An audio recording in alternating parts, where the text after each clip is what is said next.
is sort of a distraction from the pressure and all the things that are going on with the Cup car. So I like the fact he's running this race. Well, I think it can be a positive, but if it's a bad run, it could be a negative. Hopefully it goes good for Alex today. Let's go trackside for today's pre-race ceremonies, beginning with a moment of silence for those from France. At this time, we ask you to join the entire NASCAR community in observing a moment of silence as we pay our respects to those affected by the tragedy Thursday in Nice, France.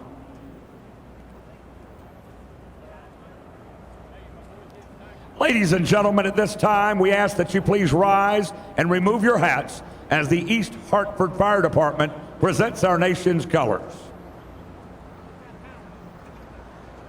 Please remain standing as Pastor Mike Mavity from the Grace Chapel Church in Pittsfield, New Hampshire, offers our invocation. Let us pray. Lord Jesus, we thank you for loud race cars, and we thank you, Lord, for loud race fans.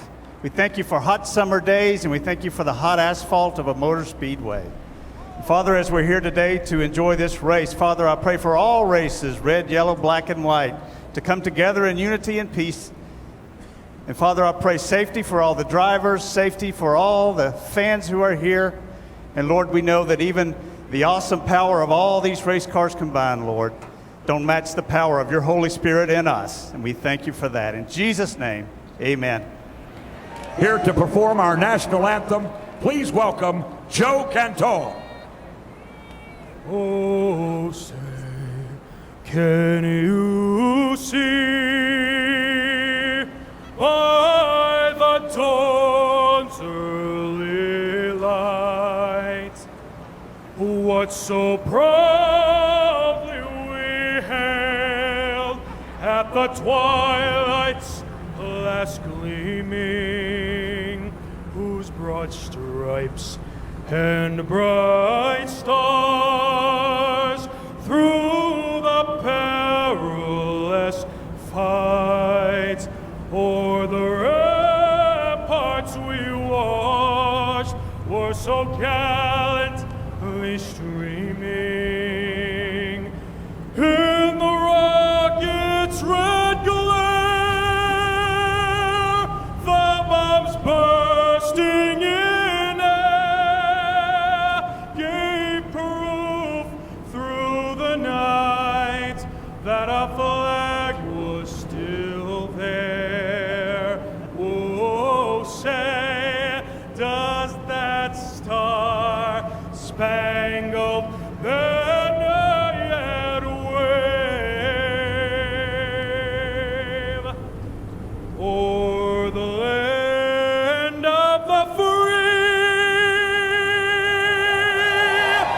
and the home of the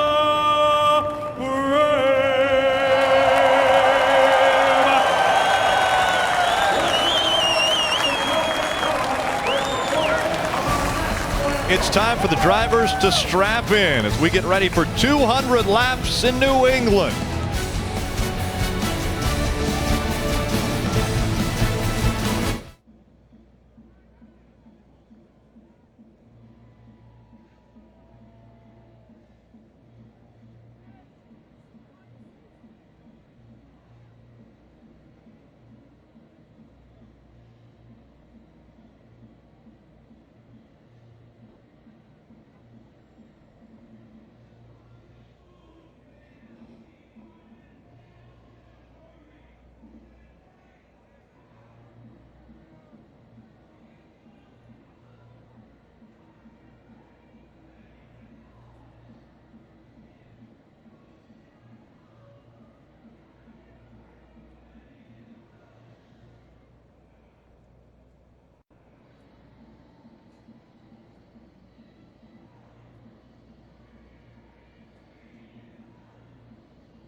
Busch, the winningest driver in Xfinity Series history, will win at Kentucky. Can anybody slow down Kyle Busch?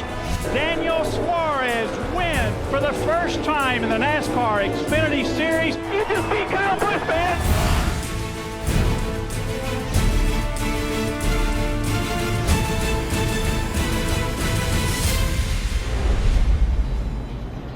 Welcome back to New Hampshire Motor Speedway. Great afternoon for racing. Let's go trackside back to pit road for Kelly Stavist.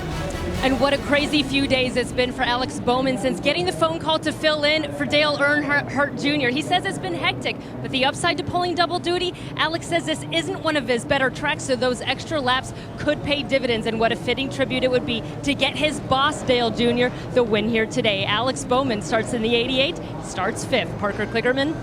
I'm down here Valley Saturday starting 6th. I got to speak to his crew chief, Kevin Mendrin. He told me they are the best team fit to go after that JGR trio. But he said this race and the races after this through July and August, how they get to those cleanly will decide if they have the resources to be able to build new cars and fight Joe Gibbs in the chase. Dave? Parker, Brandon Jones is a 19-year-old rookie from Atlanta, Georgia. But as young as he is and as good a shape as he is, he knows it's going to be hot in the race car today. He just stuffed a whole quart-sized bag of ice into his fire suit. Marty Snyder?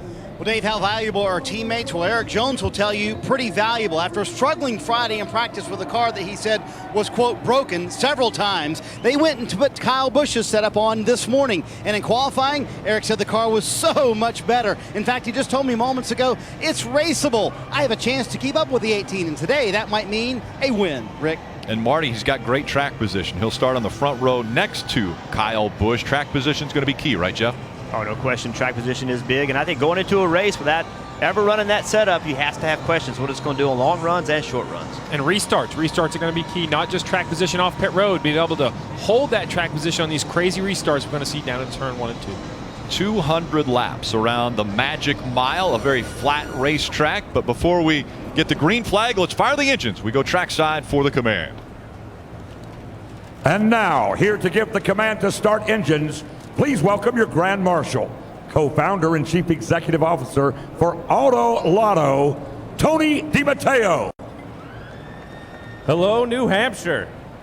AutoLotto is so proud to sponsor today's race and Bubba Wallace in the Roush Fenway number 6 car. But now, I need you all to do me a favor and take out your phones right now and go to AutoLotto.com and download the app. You can play the real Powerball from your phone, and your first ticket is absolutely free. But do it now because tickets are going fast. And now, drivers, start your engines.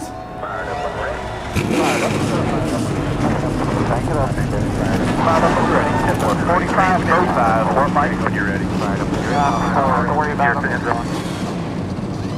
Out on pit road. 40 cars fire up, and the big question is, can anyone get past Kyle and Brad? A lot of Xfinity regulars want to do it today.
commits to his pit stall. So a very big point of emphasis in the drivers meeting this morning for the Xfinity Series drivers. And as drivers told me, that's the way I've always understood the rules. So that re-emphasized today.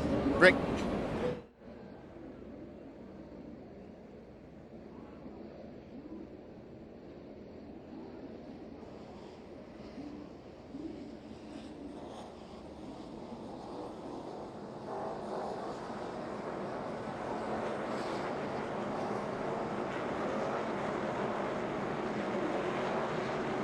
Get your track position at the end. Jeff, a very flat racetrack. The banking 2 to 7 degrees in the turns. We're about to see who manages turn 1 the best. Kyle Busch, Eric Jones, green flag in the air. We're racing in New England.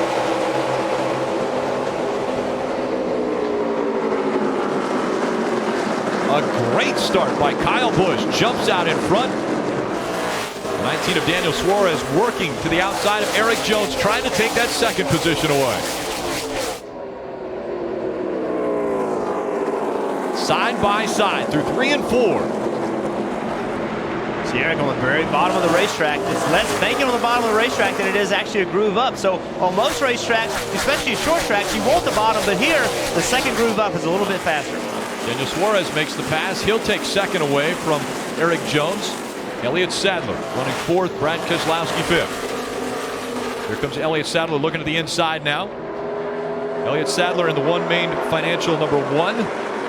Trying to get by the 20. Oh, moves up the racetrack just a bit, almost into the side of Eric Jones. That's what's so tough at this racetrack. Everybody's battling to be in the middle, not in the bottom line, but in the second line. So you can see the 20 got loose off of 4. It's going to lose a bunch of spots. Eric Jones, loose. We have seen from the start of this race. Elliott Sadler's made his way up to third now. In practice and qualifying, Kyle Busch was dominant. Everyone looked at that car and said, all right, that is the car to beat, as we see a very tight race here. The 7 of Justin Allgaier is getting into the back of the 20 of Eric Jones. This is one of the hardest racetracks to get into a rhythm. The track is so slick on new tires, so slick on restarts. That 20 of Eric Jones was loose. We saw that battling to try to hold his track position in front of the 7. He's able to get back out in front of the 7. We saw a glimpse of the 22 of Brad Keselowski. He continues to move toward the front. He's got third now in front of Elliott Sadler, as you see Ty Dillon in the 3, moving to the inside of the 88 of Alex Bowman. Bowman's going to make the pass on the outside. So Bowman out in front of Ty Dillon, and just behind it, Ty Dillon, brother Austin Dillon in the 2. You can see Ty doing everything in his power to roll the middle of the corner as quickly as he could. He tried to accelerate to get up next to the car on the outside of him, but he just couldn't hold it. Again, there's less banking on that very bottom lane. You have no choice. If you want to pass, you have to go where they're not, but you're very disadvantaged because of the less banking. Alex Bowman in the 88.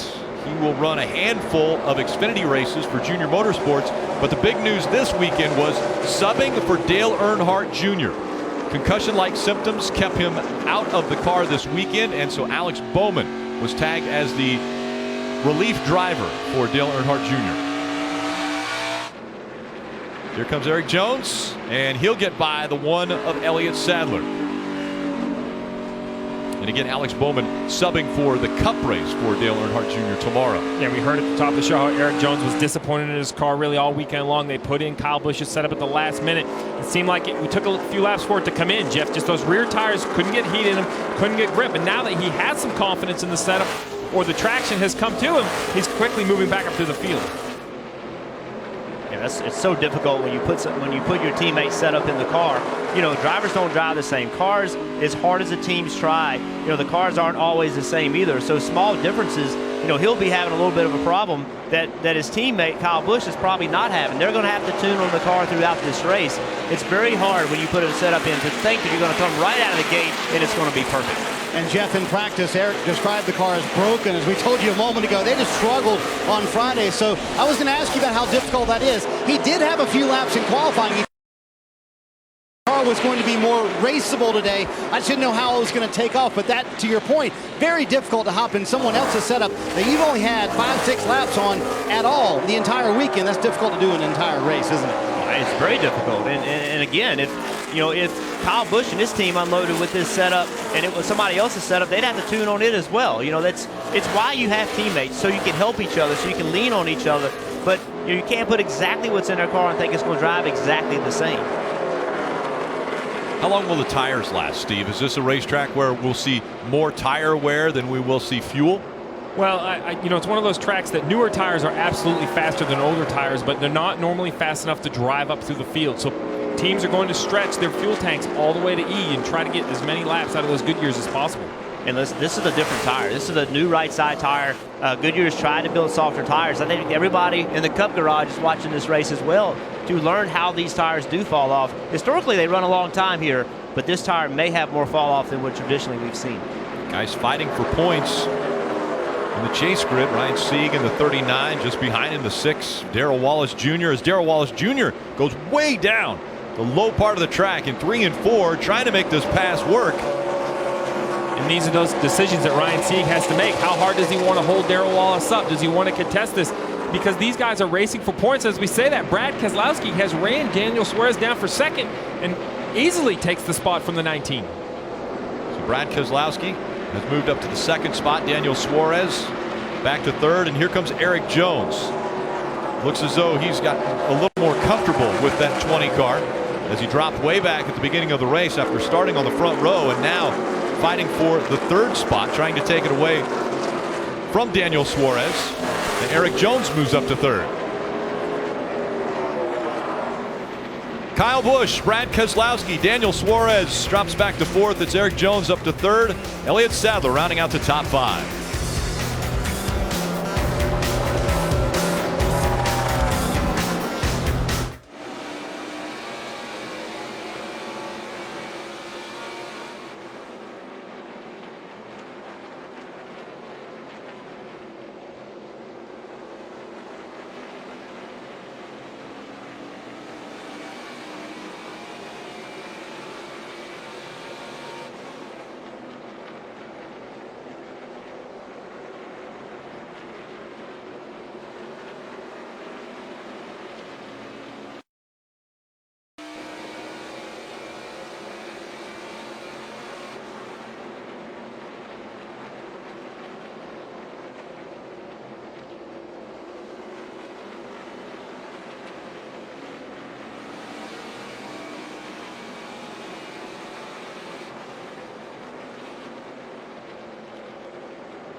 Watch every Xfinity Series race with the NBC Sports app and get closer with additional camera angles, driver stats, and track information. It's available on mobile, tablet, and connected TVs. Download the app and find out more at NBCSports.com/live. Welcome back to the NASCAR Xfinity Series AutoLotto 200. As Kyle Busch still has a 1.3-second lead over a new driver in second place. The 20 of Eric Jones has made his way all the way back up to second. He's able to get by the 22 of Brad Keselowski. Take a look at this pass.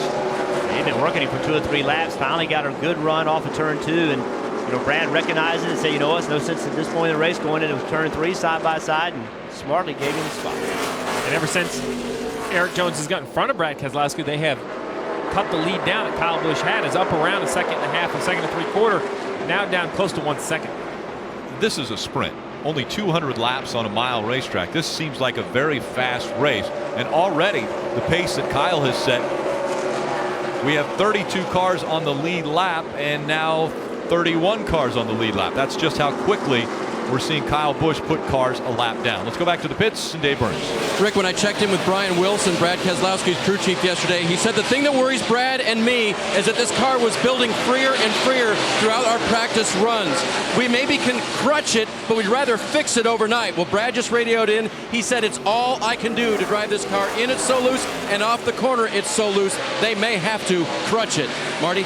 Daniel Suarez has slipped from second back to fourth. He said the car is loose on entry and extremely loose on exit. You see him passing some lap cars right there. When I talked to him yesterday about this racetrack, he said, I love this place. It reminds me of an old track I used to run in Mexico City, a flat 1-mile track. I won a ton of races there, and that comfort, even though it's not the same racetrack, they're nowhere close to each other actually. They're not the same racetrack, but I still feel so comfortable here. Parker? Justin Allgaier is currently in 6th right now, but he came on the radio and said, I'm very tight in the center. Why? The modified rubber. The Whelen Modified run a race before this race each and every year. It really affects the race cars. I can tell you as a driver and talking to Justin, it can really exaggerate whatever is going wrong with your race car. Expect this 17 to make a big change to loosen it up in the center. Kelly? The easiest part of Alex Bowman's double duty weekend, he said being in the race car, it's been a little overwhelming with all the commitments and running around he's had to do. Among the things, he's had to check off the list, getting his Cup license renewed. Remember, this will be his first Cup start of the year. He's fallen back a couple of spots from the start of this race, but he's finding his rhythm, and now his spotter telling him, hey, go get him. You're faster than the next 3 ahead of you. Thanks, Kelly. A lot to focus on there for Alex Bowman. We want to welcome Parker Kligerman to the broadcast team and obviously wish him the best. He is a full-time Camping World Truck Series driver, so wish him best the rest of the season there. As a good battle building up here between Daniel Suarez in the 19 and the 1 of Elliott Sadler. We just saw Elliott Sadler left side tires all the way below the yellow line. So this racetrack is very hard to pass. Elliott's been a little bit quicker than Suarez, but when you're only a little quicker here, that's very difficult to get it done. So you see Elliott using the apron of the racetrack, left side tires, now all 4 tires on the lower banking, trying to get a run on the 19. This is why it's so difficult. Watch Elliott Sadler as he enters turn 3. He turns a little earlier than the 19. Left side's there, but there's no banking. So you lose the bottom, then you turn left. Now you have less banking altogether. So in order to make that pass, you have to put your car in a place where the track doesn't really want you to be. But you have to go there, and that's why passing here is so difficult. Alex Bowman will get a taste of racing against the Cup driver in the 2 of Austin Dillon in the Xfinity race. And Alex Bowman again filling in for Dale Earnhardt Jr. tomorrow in the Sprint Cup Series race. Austin Dillon, former champion of the Xfinity Series, right on his back bumper. Those two fighting for the 7th spot. Bowman has it. Austin Dillon trying to take it away. The gap between Kyle Busch and Eric Jones has not changed, 1.5 seconds approximately. Once Eric was able to get by Brad Keselowski, that was about the gap that separated the two, and it remains the same as Elliott Sadler continuing to try to get by Daniel Suarez, closing the gap this time and looking to the inside. And it's hard to remain patient as Elliott Sadler continues to work on Daniel Suarez. Right behind him, the 7 of Justin Allgaier tries to start to look inside of the 1. So as much as you want to remain patient and set that car in front of you for the pass, you have to understand there's someone behind you. Although this looks like a good move, although 19 though is right there trying to close the door, but the 1 got a good run off the bottom of the corner. Maybe a little bit of a pick being set here, though. Derek Cope in the 70 might take away, and he does. Daniel Suarez's line, and Elliott Sadler goes right by. Daniel did a good job to get in front of the 7 of Allgaier. Had he not done that and got stuck behind the lap car, he would have lost 3 or 4 spots. And so the 1 of Elliott Sadler, able to make the pass. Sadler moves up to 4th, Suarez back to 5th. Justin Allgaier, Alex Bowman, Austin Dillon, Ty Dillon, Brennan Poole, the top 10. And you can throw a blanket right here over 4th through 8th. They're so close to one another, a couple car lengths separating all of them. Nose to tail as they work through 3 and 4. 1 and 2, excuse me, as they go down the backstretch. But interestingly enough, the one of Elliott Sadler, his best finish at this racetrack, 4th, way back in 2005. Elliott Sadler, a veteran, ran Cup Series races, Xfinity Series races, has won in the Truck Series. Elliott Sadler, a veteran of the sport, able to get by the 19. Out in front, though, still, it's Kyle Busch. He has led all 29 laps that we've completed.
NASCAR Race View gives you access to features that let you follow your favorite drivers if you're at the track. Maybe you could visit Dudley's. You can get live stats, leaderboards, driver and team communications, and more on all your devices. It's available now for an all-new low price when you visit NASCAR.com/raceview. Kyle Busch still out front and continuing to put cars a lap down. Now there are only 23, and as soon as he gets by David Starr, there'll only be 22 cars on the lead lap. Ryan Reed is the next car that Kyle Busch will try to put a lap down. He has a 1.2 second lead over second place Eric Jones. So Eric Jones about 0.2 of a second taken away from that lead that Kyle Busch had put on him. Let's go one time through the field, brought to you by Credit One. Marty. Rick, Eric Jones seems to be trimming into that lead from Kyle Busch, as you just mentioned a moment ago. Here's what he said on the radio about 5 laps ago.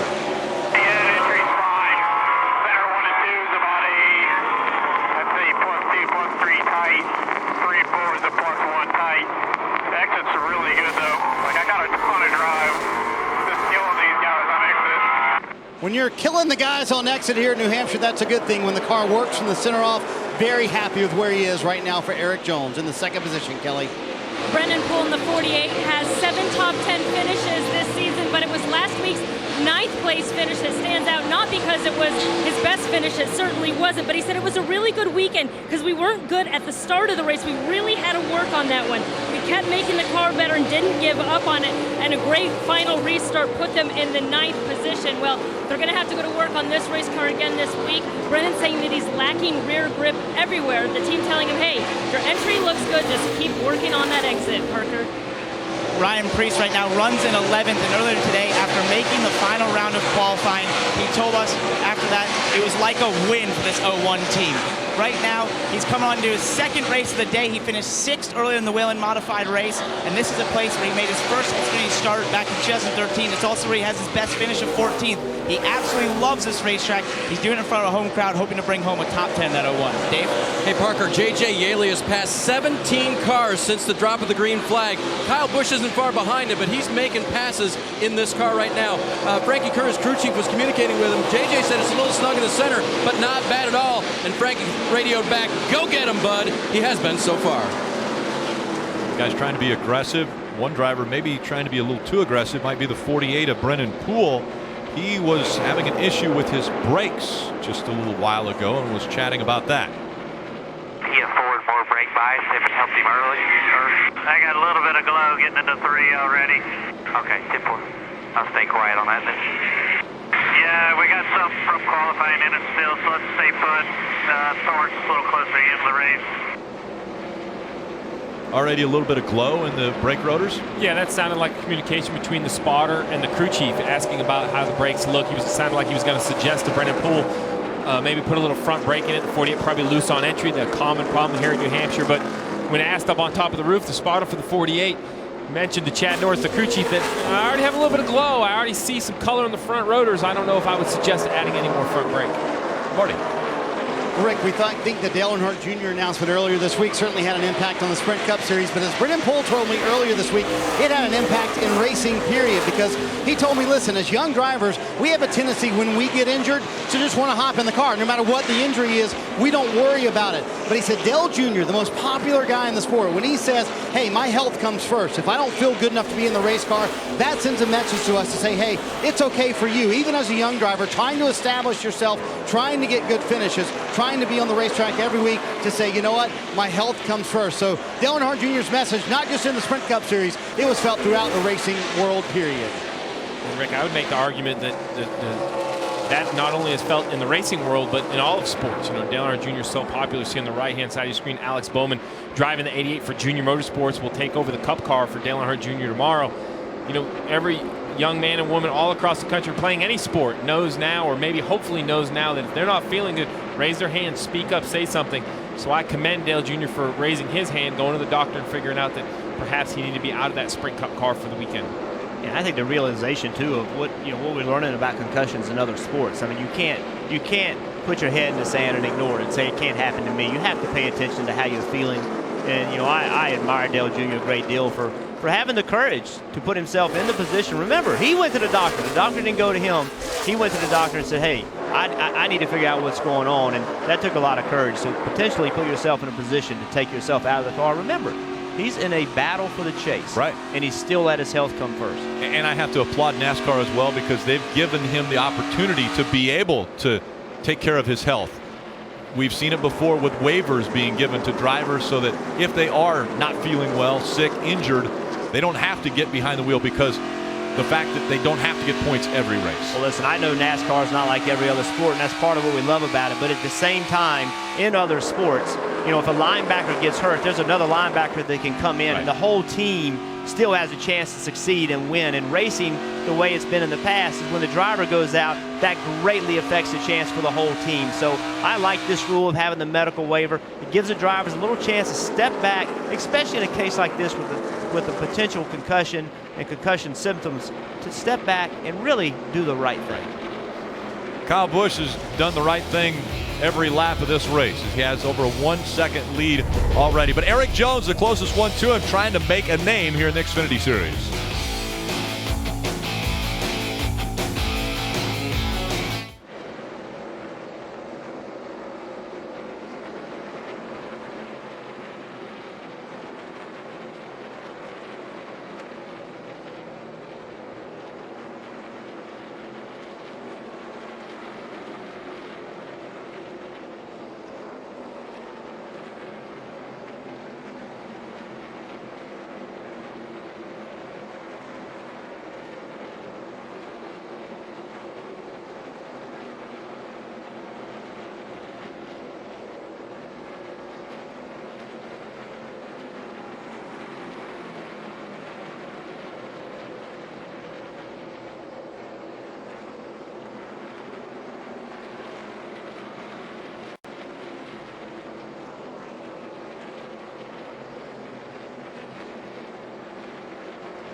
NASCAR Drive is NASCAR.com's live race day companion. Select your in-car video or camera angle, access integrated driver stats, lap-by-lap commentary, and social conversation in real time.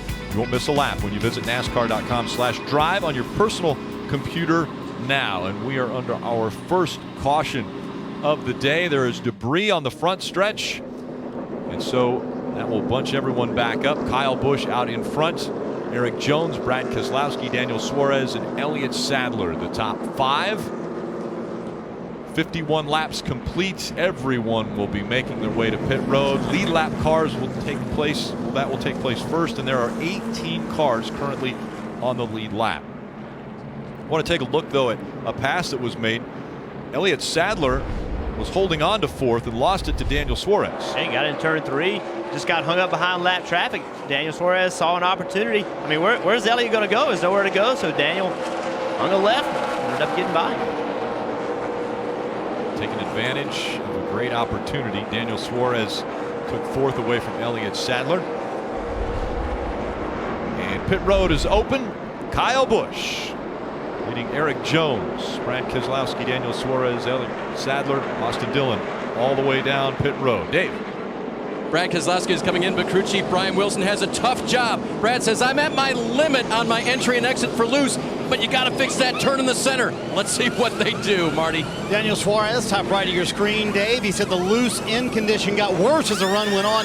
3 to 4 tighty, but numbers to that in the center of the corner and loose off. It's going to be a right side tire change for Daniel Suarez. Eric Jones, bottom left of your screen, it's going to be 4 tire change for him. Actually, Suarez makes a 4 tire change as well. 4 tires for Eric Jones, 13-0 on the stop for him. It was a little bit loose on exit, and then for Kyle Busch, 2 tires only for those guys, a little tight on exit there. Kyle Busch didn't want to lose the track position. 2 tire stop. He stays out front.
Welcome back to New Hampshire.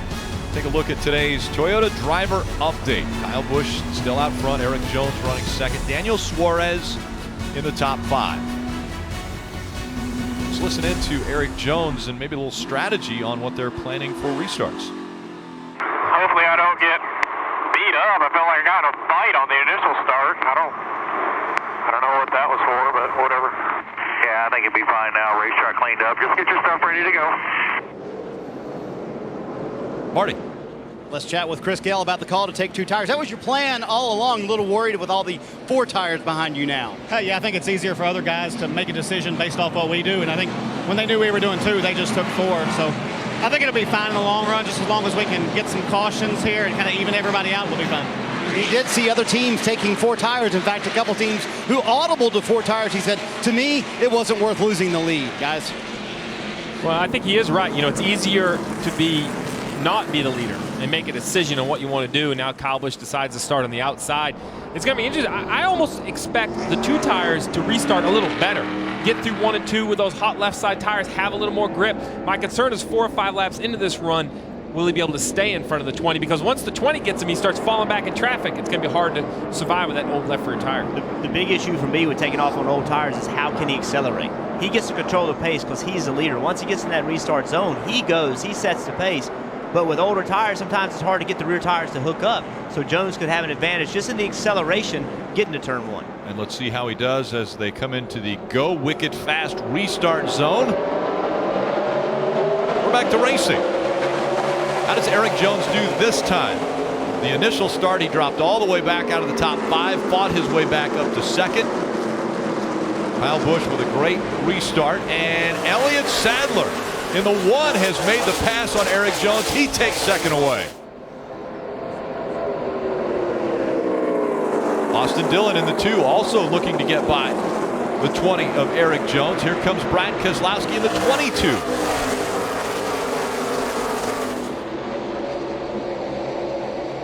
And that quickly, Eric Jones has fallen all the way back to 5th again. Start that at the start of the race. You know, tight battle here. Right at the start of the race, we saw Eric. He just could not run at the start. He lost a lot of spots in as well. And you mentioned at the beginning of the race, the preferred line at most short tracks or racetracks is the bottom of the track. But this one, it's maybe a groove up. So Kyle Busch choosing that outside line on the start kind of pinches Eric Jones down a little bit on the bottom of the track. There's no worse place to be. If your car's loose on new tires, you have to be stuck in that flat lower part of the racetrack. You can't get your car into the corner, can't get it off the corner, but it seems like the 20 is starting to equal out a little bit now that he's got some heat in those tires. Just like we saw earlier, he's now attacking 2 of Austin Dillon. Brad Keselowski running 3rd. Elliott Sadler just in front of him. Alex Bowman in the 88, Daniel Suarez in the 19. The 7. Justin Allgaier just behind Daniel Suarez. And that wasn't the bottom groove, Rick. Right. That was the apron, just to be clear, below the yellow line's the apron. But, you know, that's fair game here in New Hampshire. The racetrack has 2 degrees to 7 degrees of banking from the yellow line up. On the left side of the yellow line is 0 degrees of banking. It's flat. Well, and to be honest, I would love to find the 7 degrees because I've set a lot of cars up to go around here, and we never seem to find that 7 degrees. But a good battle here between Bubba Wallace and Brendan Poole in the 48. You see Wallace completes the pass. Darrell Wallace Jr. in the 6, able to get by that 48. Here comes the 11 as well, Blake Cook. Blake Cook having a good run. 3 wide. Good run by the 42 of Justin Marks. He'll take the position from both of them. And I like Ryan Preece's aggressiveness behind the 42. Drive off into the corner, try to keep the 11 out of the groove, but the 11 actually gets through 3 and 4 really well in that middle groove. Justin Marks at 42 out of Rockland, California, and the battle for 2nd.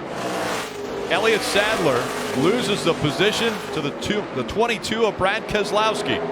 And look who's coming in frame, the 20 of Eric Jones. It's going to be a long day if he continues to lose spots on the restart, because you got to remember, he's now banking on a long run. If he doesn't get a long run, he's not going to get back up to the front.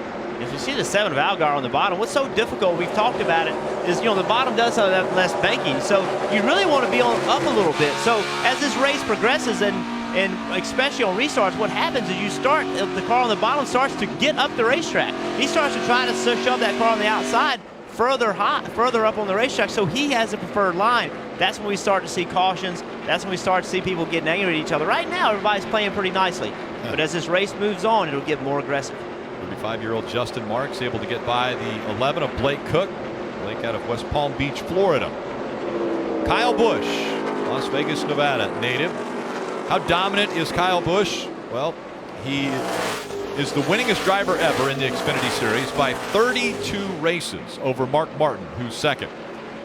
Elliott Sadler running in the third spot, just lost that second spot to Brad Keselowski. Parker.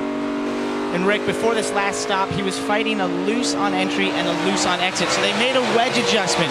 But when I talked to Elliott yesterday, I said, Bud, what does it take to be successful here? How are you going to beat the Joe Gibbs Racing cars? He said, look, they're a couple tenths faster than us right now.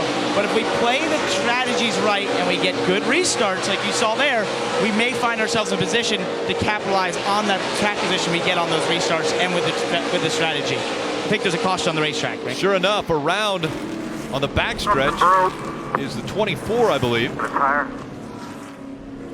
Yep, sure enough, Corey LaJoie facing the wrong direction. He was running 10th at the time. And Corey's having a really good run. You know, a team that's, you know, a smaller team. We don't normally see run, you know, up in the top 10, and disappointing finish here. Just coming out of turn number 2. Want to take a look at how it happened.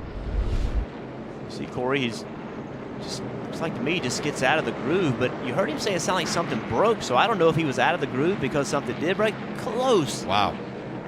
Justin Marks, it's about as close as they can get. See how loose he is right there. That's why he's out of the groove. And the right rear tire is flat as he drives away. I don't know if it went flat after contact with the wall or before. So it brings out the second caution. Still out front, Kyle Busch. He's been the only one out front. Corey LaJoie.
Today's aerial coverage provided by our partners at Smithfield Foods.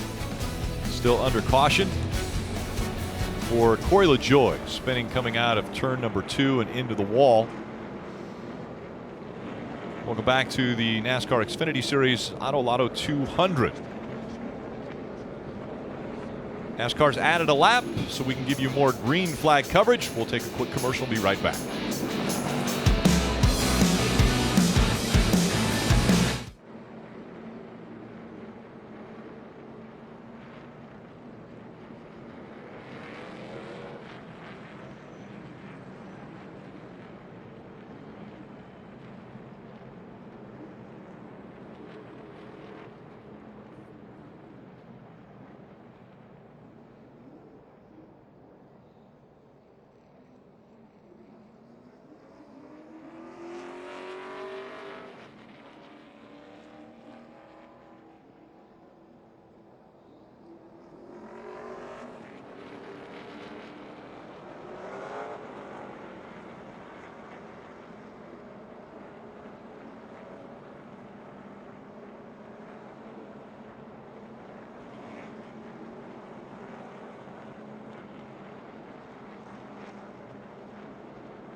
At the top of the show, we mentioned Brad Keselowski and Kyle Busch may be hard to pass. They're in the front row as we get ready for the restart.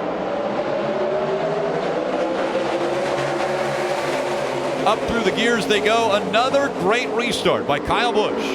Rick, it's going to be very interesting to see that 20 of Eric Jones. You see on the outside right there, Brad Keselowski getting really tight, almost pushed up by the 22. This is his first opportunity to restart on warm tires. We'll see if that 20 car reacts better on warm tires. And on the outside. And the 22, you see the 22, well, he did there, but the 22 is not giving him as much room as a lot of people have given other cars. So he's up the racetrack a little bit. Another wiggle out of the 20 of Eric Jones, and he still can't clear the 22 of Brad Keselowski. He does have second, but just by a half a car length. And now Eric Jones clears him and takes second, tries to reel in Kyle Busch, which no one has been able to do today. Elliott Sadler's patience paid off. He was patient, didn't go 3 wide, stayed off the apron, and now as the 22 moves up, the 1 will have a shot at him on the bottom. Here comes Austin Dillon in the 2, Daniel Suarez in the 19 on the outside. All 4 cars fighting for that 3rd spot. Suarez didn't give Elliott any room to move up the racetrack. He put his left front right on his door and just said, "You're not coming up here. This is my spot." Brad Keselowski falls back to 3rd. Daniel Suarez, Elliott Sadler to the top 5, Austin Dillon, Justin Allgaier, Darrell Wallace Jr. Take another look. You see 22, he got in the corner, had to enter a little bit low, got a little bit loose, got inside the 20. But that's New Hampshire. I mean, we're going to see that on restarts all day. No contact there. What about the fear of cutting a left side tire when there's contact made like that? Well, it's high. You just hope that it's okay. There's really nothing you could do at this point. Normally, though, you'd see, especially with no interliners, at short tracks, there's no interliners in these tires. So if you have a flat tire, it goes down almost immediately. And Elliott's having trouble. His car does not look as good as it did before this caution. You saw him, the car jumped around real hard when Justin Allgaier got by him, and he almost stopped in the middle of the corner. Well, you know, we've seen all weekend in practice, drivers have an issue, and they'll slide up a groove or a groove and a half, and they'll take a straightaway to clean their tires off. But the difference between practice and the race is there's no straightaway to clean your tires off. You make a mistake, the car behind you is on top of you, attacking you. You have no time to get back into a rhythm. Every driver pouncing on the opportunity to take a position away as Ty Dillon tries to get by Darrell Wallace Jr. and Alex Bowman in the 88 right behind him. And Bowman's going to try to make the pass on the outside of Ty Dillon as they cross the start-finish line and head into 1. This is a nice move by the 88 just to continue the momentum off the middle groove, although a wiggle right there out of the 88, and the 3 is going to try to take advantage. And the 88 gave the 3 a lot of room. He got it. Oh, and around goes the 3. The 88 of Alex Bowman got into the right rear quarter panel. All right, stay out here. Let's look at it. 3 goes into the wall, nose first. I'm not sure if the 3 thought he was clear and came all the way up and the 88 was still there, or if the 88 came across the bumper of the 3. That's a big impact, a lot of damage. You got water pressure? We're going to take another look. Yeah, Bowman in the corner gave the 3 a lot of room, more room than I thought he should have given him. Hard to tell from this angle. We see the 88, he's off the throttle right there.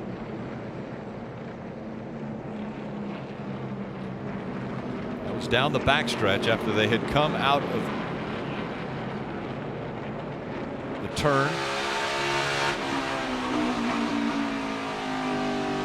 Turn 1, 88 gave him a lot of room. 88's really loose. That gave Ty a chance to get a run. Outside, corner. From that angle. Hang on, door. From that angle, it looked like the 88 was all the way against the outside retaining wall. We have to see if we get a better angle looking down the backstretch to try to understand how much room the 88 has, but he was still outside the 3, not by much, but by a little. I think the best vantage point is going to be what we saw live. It was from up above, and we're going to take a look, but listen into the radio of the 88. Feeling me, man. I was so tight, it drove me all the way to the wall. I had a bunch of wheel in it, and when it hooked, it went left. So, like, I didn't turn left, I just drove me all the way to the fence. I didn't have any room. So you hear Alex saying, you know, he got in the gas and the car just goes straight, pushes all the way up to the wall. The question is, as he comes to the wall, here's a great head-on shot. The 88's heading to the wall. You know, he has the ability to run that lane, but Oh, now you see why the 3 is disappointed. The 88 does come back off from the wall. The 3 thought he left the 88 a lane to his outside. He did, but you heard Alex Bowman. He didn't mean to turn left. The car was tight, which means it wants to go straight. He puts extra wheel in it, trying to get it to turn. And you said he was out of the gas, Jeff, in that one replay. Maybe he breathed the throttle. The front tires gained some grip. The car took a hard left-hand turn. So without a doubt, not saying he meant to on purpose, but that accident is the fault of the 88. Another great view. You see the 88 cut off the wall, turn left, and catch the right rear corner of the 3. And the most damage to the 3 of Ty Dillon. They're working on that car, as well as the 88 of Alex Bowman. Third caution of the day.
Welcome back. The 2 of Austin Dillon, brother to Ty Dillon, had this to say on the radio just moments ago.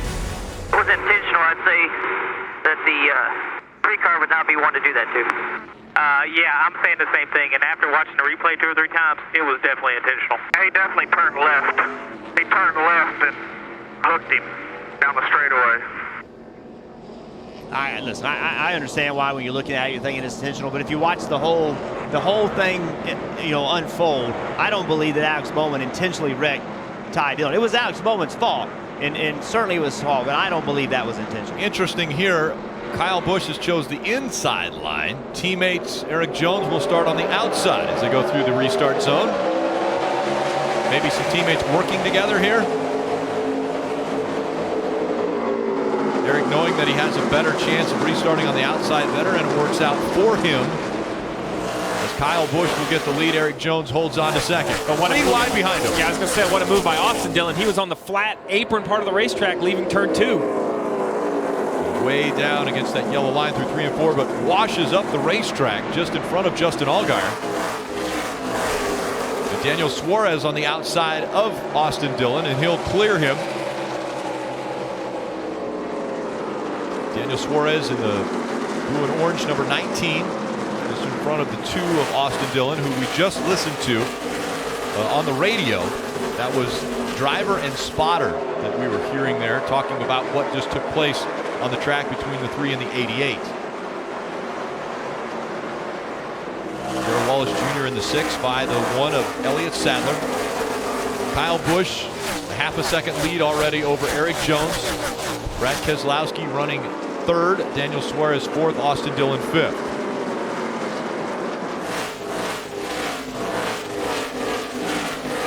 You can already see why we've talked so much about restarts, how many spots you can gain and how many spots you can lose on restarts. You can be having a great run on old tires, drive your way up to 3rd or 4th like we've seen with Elliott Sadler. He's all the way back to 8th. He was running 2nd a few runs ago, and because of restarts, he's worked his way back to 8th.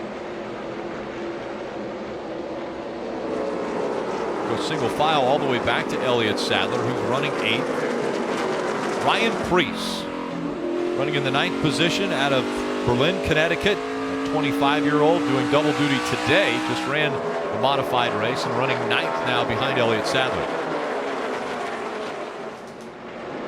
There's Ryan Preece just in front of the 48 of Brennan Poole. Brennan, another one of the young drivers, just 25 years old, out of Woodlands, Texas.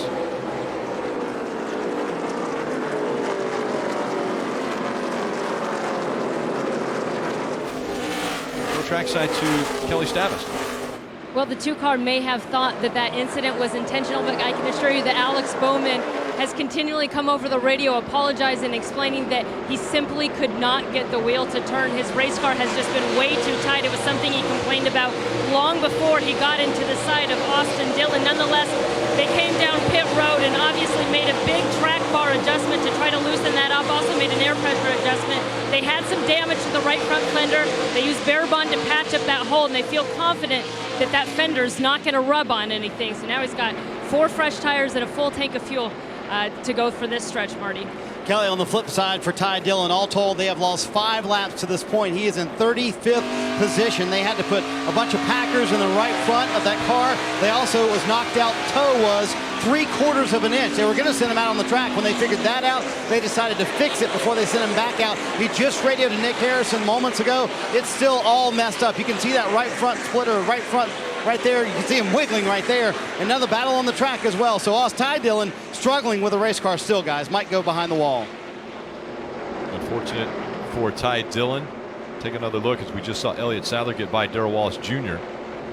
Yeah, so here's it over here. You see the 88 on the outside of the 3. Watch the 88 right here. He's up the racetrack. He's got the wheel turned, and then it catches and it turns left. I'm going to tell you from my experience here, especially off of turn 2, I've done that many times. Never gotten to the side of somebody. Listen, Alex Bowman, it's his responsibility not to let that happen. But he didn't do that on purpose. He got up the racetrack, had wheel in it, trying to keep it off the wall. He got up by the wall, is in the gas. The back end comes around, and boom, that happens. That's turn 2. It's tight off turn 2. His fault, but I don't believe it was on purpose. Ryan Reed in the 16, chasing after Justin Marks. Ryan Reed, a 22-year-old out of Bakersfield, California.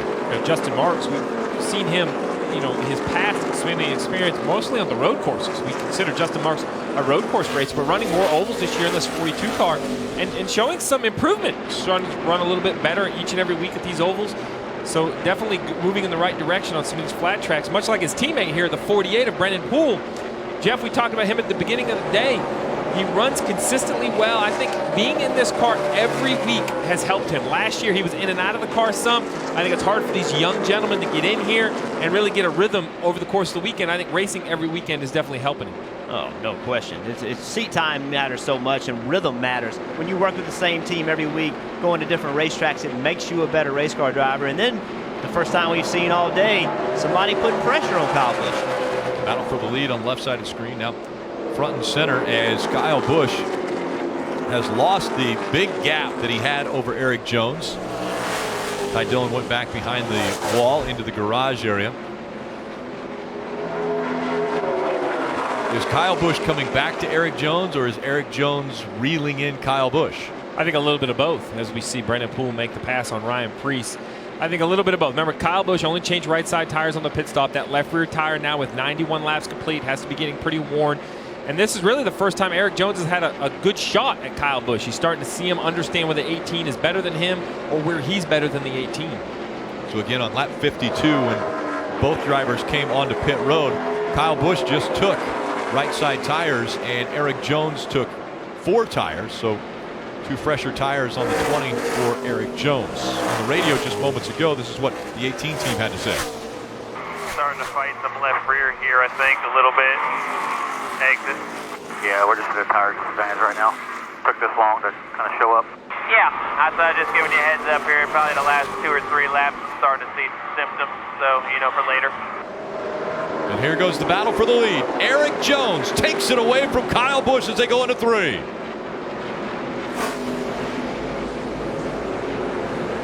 That little bit of tire wear affecting the 18.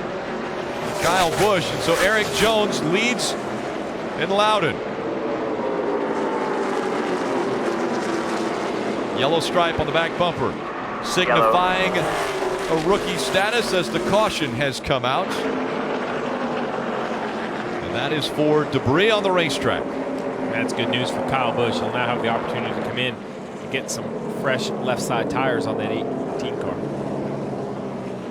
And it will once again put a lot of pressure on the pit crews. And Steve, I'm thinking right now, you do 4 or 2. I think you do 4 because that allows you to do maybe 2 later in the race. You're the crew chief, though. Actually, as well as Kyle Busch held on 2 tires there, it took, almost 50 laps for Eric Jones to run him down and get by him. I would be the opposite. If I'm Eric Jones, Brad Keselowski, Daniel Suarez, without a doubt, I'm putting on only 2 tires here because that will trap Kyle Busch back in the field. Kyle Busch has to do 4 tires, so sometimes you have to do a pit call purely on the offensive.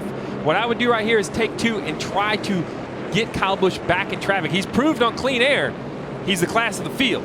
So now, evened up with him, I'm not sure Eric Jones can outrun Kyle Busch. I would take 2 tires, and I'd be saying it a lot of the radio, Rick, hoping all the other crew chiefs are scanning and jump on board with me.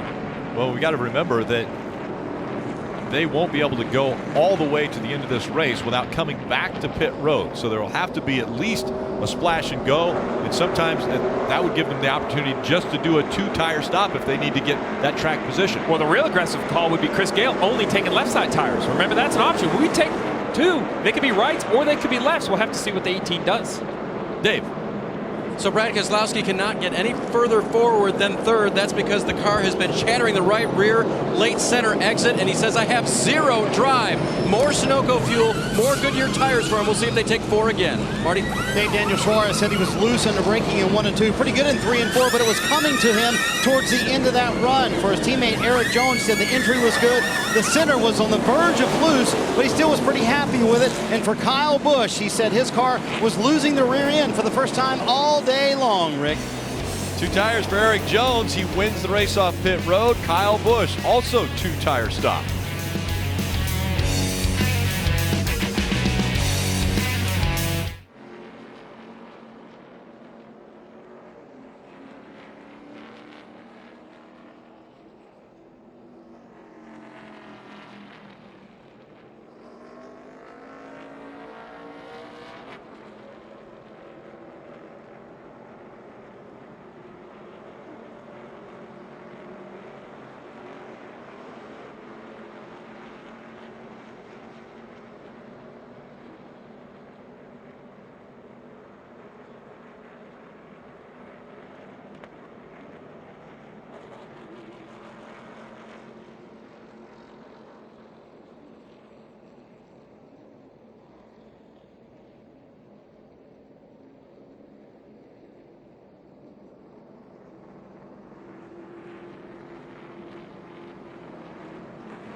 And welcome back to New Hampshire. We are in the Xfinity Series garage where the 3 crew is hard at work trying to make repairs for Ty Dillon. And Ty, you just had a chance to see a replay of the accident during our commercial break. What's your perspective of what happened? It's pretty obvious. First of all, I want to thank Wesco for sponsors this race, and we had a good Chevy. It's probably my fault for being back there with a guy who doesn't get to race very much, and he showed why. I'm very frustrated. I mean, he's beyond the corner. He's down the straightaway and just turned left. So I feel like he's pretty lucky. He's still on the racetrack, not in the garage with me. I'm pretty upset right now. It's not how you race. And yeah, you don't turn people down the straightaway. So I don't know what to say because I don't have anything good to say, and except for glad he's not around right now. Well, for his part, he says that you just had such a tight race car that you just couldn't get the wheel to turn. Does that seem to make sense or change things for you? Seemed like it turned left pretty good down the straightaway when I was past him. So maybe he needs to figure out what too loose and tight means, and maybe I can explain it to him. All right, thank you, Ty. Rick? Listen, I understand why he's mad. I don't blame him. I'd be mad too. If I was driving a car, I'd be mad too. But why would Alex Bowman wreck him? They hadn't got together early in the race. What's the intent? I mean, just for fun to wreck you? You know what I mean? So listen, people mess up. Stuff happens in racing. I understand why he believes it's intentional. I get it. I understand all of that. But in that turn, what's the intention? You know, in that turn, there may have been a little contact as they were going through 1 and 2, but really not enough. I mean, we're seeing that on everybody as they come up to the restart zone. Guys staying out, the 88, 33, 42, and 11 did not pit. That's why Alex Bowman out in front of the field. The 11, Blake Cook trying to hold on to second as here comes the 18 of Kyle Busch. Kyle Busch so good on the restarts, and already he's going to take second away from Blake Cook as they go into turn 3.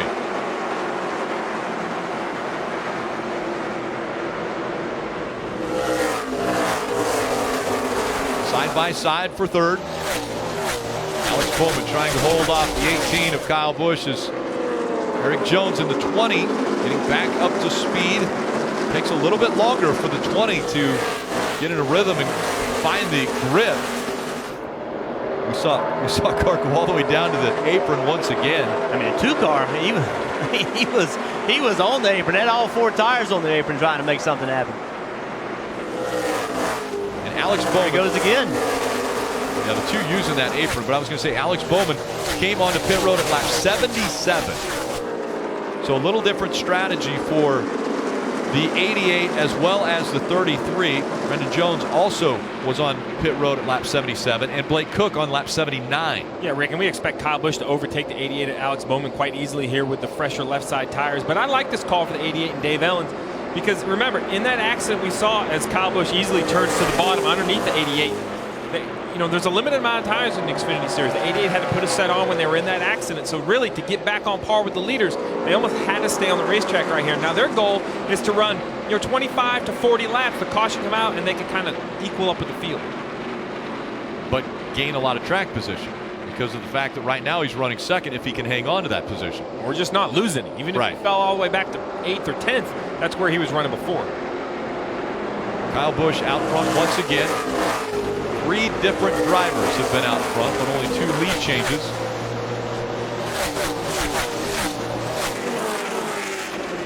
Kyle Busch, Alex Bowman, Eric Jones, Justin Allgaier, and Austin Dillon are the top 5. Austin Dillon in the 2, just behind Justin Allgaier in the 7. Listen into the 2 radio. The 18 and 20 are not saving fuel. Don't freaking matter. Save fuel, okay? Hey, son, tone it down. I'm saving fuel. I'm just letting you know they aren't. Calm it down there, big boy. Copy on that? Calm it down. That's Danny Stockman, the crew chief for Austin Dillon. And those 2 have had incredible success. They've won a Truck Series championship together in the Xfinity Series, able to win a championship.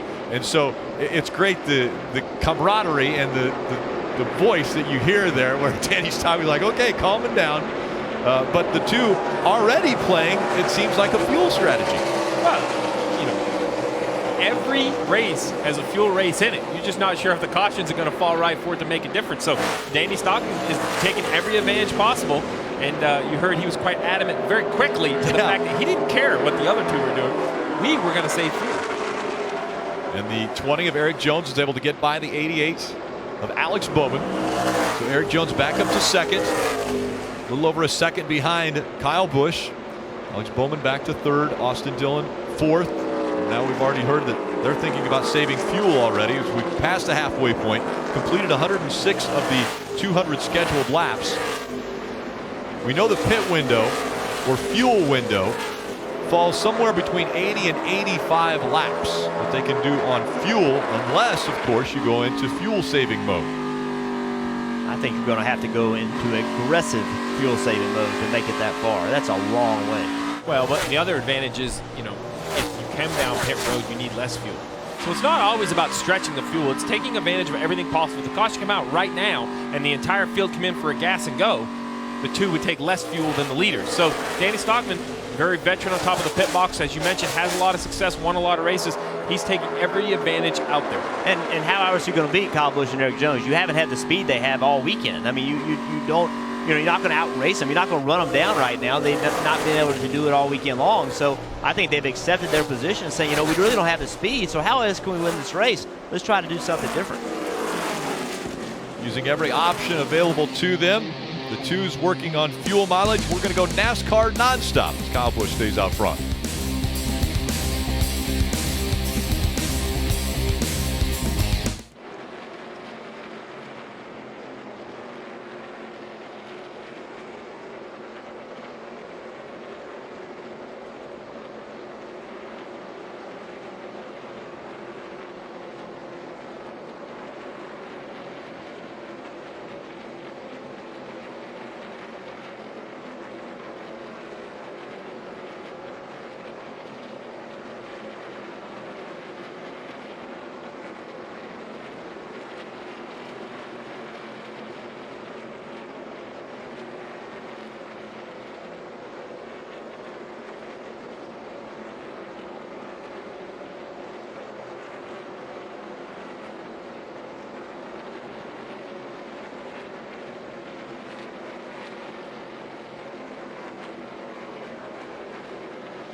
Tomorrow on NBCSN at 1 o'clock, the Sprint Cup Series will take on the Magic Mile here in the Granite State. Can Joe Gibbs Racing continue to dominate this racetrack as they have in the past? Well, we've seen how aggressive this racetrack is on strategy and restarts. So take everything you've seen today and multiply it by about 4 or 5, and you'll have a kind of a glimpse into what tomorrow will look like. And remember, Brad Keselowski, who's racing in this race, will also be running for 3 consecutive wins, trying to get that 3rd consecutive win after winning at Daytona and Kentucky.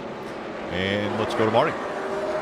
Kyle Busch out front and leading, Rick, with a setup that Chris Gale came up with last July. Yes, that's right. When he was leaving the racetrack last year, he said, I want to come up with a setup I'm going to call kitchen sink, throwing everything at it that can make Kyle even better at New Hampshire. After all, he's a 4-time winner at this racetrack. A couple weeks ago, he pulled that setup out, applied a couple of 2016 things to it, and it worked. Friday, they put it in. Kyle loved it. In fact, they put last year's setup in that he finished second with. In the second practice, he said that first setup's way better. So the kitchen sink working very well for Kyle today. Kelly? Marty, driver and crew chief communication is a vital part of racing, and Bubba Wallace and his crew chief, Seth Barber, still coming up with different ways to describe what's going on. Here's what Bubba had to say about his sixth a little while ago. Hey, Seth, you ever your lady off, like right before a nice date, and then when it's time to go, she doesn't want to go, she's all upset, mad and stuff, you know, just cutting up. You ever had that? Know exactly what you're talking about, bud. Cool, you know what I'm fighting in this car then. I'm with you now. I didn't understand you before, but I'm with you now. So Bubba and Seth now finding common ground over women and race cars. Well, they've seemed to have gelled in the past weeks. Top 10s in 3 of the last 4 races, and Bubba's poised for another one today, Parker. Elliott Sadler currently runs right now in the 10th place. We saw him as high as 2nd in this race, but from then he steadily fell back as far as 14th and has marched his way forward. Why has he fallen back? There's been one word in his vocabulary to his crew chief, Kevin Mendring, and that is loose. And when you're loose here, it really hurts you on the restarts. One other thing, he said after 20 or 30 laps, though, that race car starts to come to him. Dave? There's only one guy that it worked out that staying out in the last caution. That's Alex Bowman, who's still up front. This car on the left, the 42 of Justin Marks, restarted 3rd. He is back to 18th. Last minute on lap 77 for 4. And I want to touch on something Steve said earlier. The toughest thing for Justin, he told me earlier today, was that he is that road course racer in his upbringing. Those are tracks that have 90-degree turns where you have to stand on the brakes just to make the corner. Here, you've got to float it in. And he said, I'm getting used to that every lap. Rick? I guess if you're getting used to it, then it's becoming consistent, and consistency pays off at this racetrack. Kyle Busch, 2-second lead over Eric Jones up front. Alex Bowman, it seems as though, may have leveled off now as far as lap times. He's been able to stay out in front of Austin Dillon and hold on to that 3rd spot. And he's doing a great job on the older tires, a little bit of damage on the right front fender, and right now trying to hold off the 2 of Austin Dillon. But even if he gets passed by the 2 of Dillon and maybe even Keselowski, who's right behind Austin Dillon, this has still been a net gain for the 88. And the question is, how hard is Austin running? You know, we heard Danny Stockton say, hey, save fuel. And, you know, how much does Austin really want this spot? I can tell you one thing, you know, we know what Austin feels about Bowman and what he did to his brother. Right. So if he does get there and needs a spot, then I certainly feel like he feels like it's free game to do whatever he needs to do. 7 of Justin Allgaier just in front of Daniel Suarez. As we ride along with Daniel Suarez, you hear how long he is out of the gas.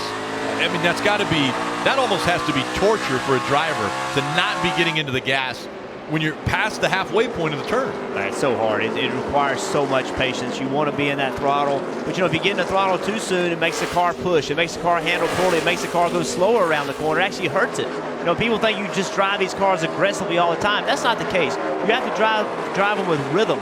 You have to drive them with a purpose. And sometimes driving too hard makes the car drive way worse and go much slower. You know, we keep talking about Kyle Busch and Eric Jones running 1-2. Remember, that's the race today in New Hampshire, but there's also that race to make the chase for the Xfinity Series. It's new this year. Everyone wants to be in the inaugural chase. And look to the left of your screen, you got Darrell Wallace Jr. running 9th. Justin Allgaier right here trying to fight off Daniel Suarez up there in the 5th position. You go down towards that cut line, you have a lot of Ryan Sieg, Ross Chase, and a lot of guys that are looking to try to break through into this inaugural chase. And you can see how loose the 7 of Allgaier was getting into the corner. That's going to only be made worse by the team trying to make that. Allgaier's going to really have to protect a little bit, put a little bit of front bank to try to keep that car from getting loose on corner entry. Marty. Daniel Suarez doing his best to get back to the top 5, Rick, and he also has his good luck charms here this weekend. His mom, Rosie, and his sisters, Cindy and Karen, are here this weekend. They actually came last week to Kentucky as well. There you see them on the left-hand side of your screen. Now, they went to 3 races last year. Daniel finished top 5 in all those races. Kentucky last week, top 5 in that race. So they are his good luck charm. In fact, Scott Graves, the crew chief, joked with me earlier today. He said, you know what? They need to be coming for the chase as we see a battle for 3rd, because if they're here for the chase, he finishes top 5 in every race, we'll be in pretty good shape, guys. Running for a championship, quite possibly.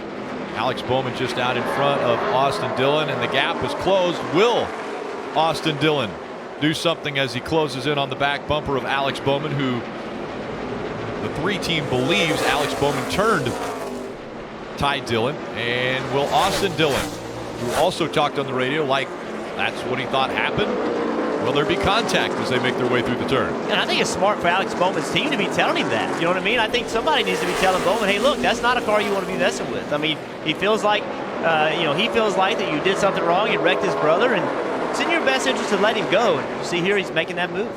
Alex Bowman trying to hang on to the position now as he's got Brad Keselowski on his inside. A little contact made as they come out. He's out of turn 4 as they go down the front stretch. Well, remember, Rick, the 22 car's on 4 fresh tires, or fresher than the leaders who took rights or lefts. So he knows it's time to be aggressive. Couldn't waste laps messing with the 88. Austin Dillon moves up to 3rd. Kyle Busch still in front of Eric Jones as we go NASCAR nonstop.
NASCAR on NBCSN is brought to you by Ford. We go further so you can. And by XFINITY. Change the way you experience TV with XFINITY X1. Daniel Suarez trying to hang on to a 6th place position. Just brushing the wall, almost getting into the wall. Take another look. Say there was a little contact there? A little bit.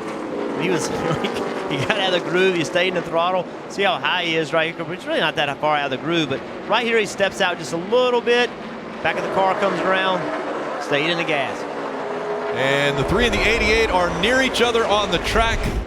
Let's make sure nothing happens there, as Ty Dillon has made his way back out, and I'm guessing he will not make it easy on Alex Bowman as they go into turn 1 together.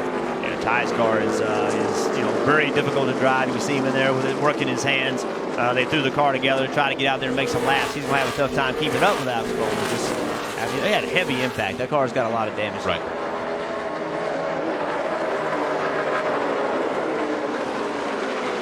Ty is number 2. He's racing for a championship. Right. He is a championship contender.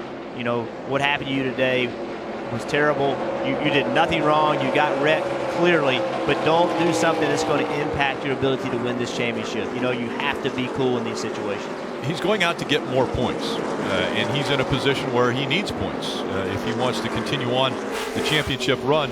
There's 2 more cars in front of him that are off the track. Jeff Green, Derek Cope.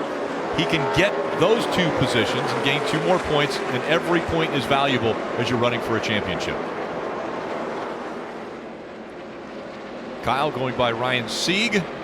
Over 17,000 career laps led by Kyle Busch. And by the way, that's over 7,500 more than second place Kevin Harvick as far as laps led in the Xfinity Series. I think he's going to have a pretty good career in the Xfinity Series if he sticks with this stuff. Think he might make it? Unbelievable. 17,000 laps led by Kyle Busch as he gets ready to get by the 42 of Justin Marks. Today he's led 128 laps and counting. There's only been 3 drivers out front: Alex Bowman, Eric Jones, and Kyle Busch today. 10 laps led by Bowman and Eric Jones combined. Kyle has led the rest. And it's been a team effort because not only has Kyle run great laps on the racetrack, provided a great car by Joe Gibbs Racing, but Chris Gale been very aggressive on pit road. They've changed right side tires once and left side tires once. But who's on 4 tires? The 22 of Brad Keselowski, currently 7.5 seconds behind the 18, trying to make those 4 tires work. But I just don't think he has enough time or enough car to get there with 60 to go. He's going to need a caution and something to fall his way, which is absolutely possible here at Loudon. I've seen so many great dominant cars be upended by pit strategy or restarts in the closing laps here at New Hampshire. And remember, we heard fuel strategy coming into play between Danny Stockman and Austin Dillon, as Dillon has fallen back to the 4th spot. Keselowski now in front of him in 3rd. Is it possible that we could see the 2 of Austin Dillon go 105 laps on fuel? I don't think you go 105 laps without just an enormous amount of cautions.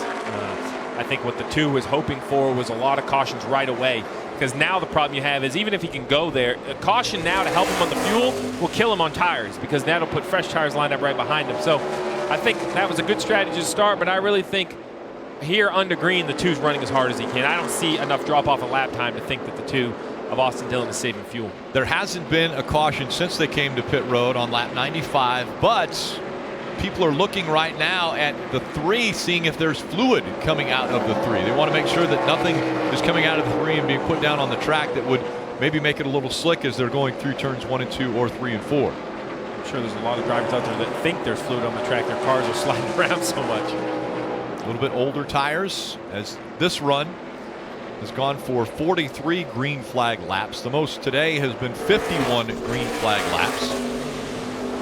The longest green flag run. Still 16 cars on the lead lap as Kyle Busch continues to pace the field, 2 seconds in front of Eric Jones. We go NASCAR nonstop.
next Saturday on NBCSN, the Xfinity Series racing will be at the Indianapolis Motor Speedway. Coverage beginning at 3 p.m. Eastern on NBCSN. Kyle Busch actually swept both the Xfinity and Cup races last year at Indianapolis.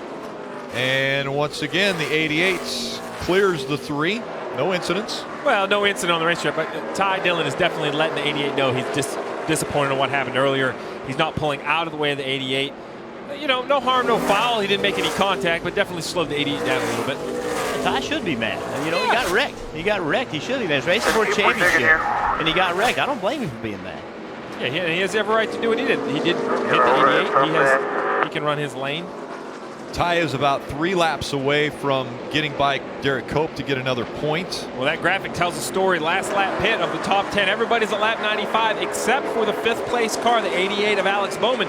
He was on pit road at lap 77 when he did have that incident with Ty Dillon. So he should be, I'm guessing, a handful of laps away from needing to come to pit road for fuel. We expect to see the 88 making his way to pit road in the next 5 laps or so. And he's been able to hang on to a top 5 spot, currently running 5th behind Austin Dillon and in front of Daniel Suarez. And a busy weekend for Alex Bowman as he will again substitute for Dale Earnhardt Jr. tomorrow in the Cup race. As Dale Earnhardt Jr. suffering from concussion-like symptoms, decided he would not race this weekend. And so Alex Bowman will be taking over that seat for Dale Earnhardt Jr. in the 88 tomorrow in the Cup race. Kyle Busch, a 2-second lead over Eric Jones, and he's going to put the 90 at least another lap down.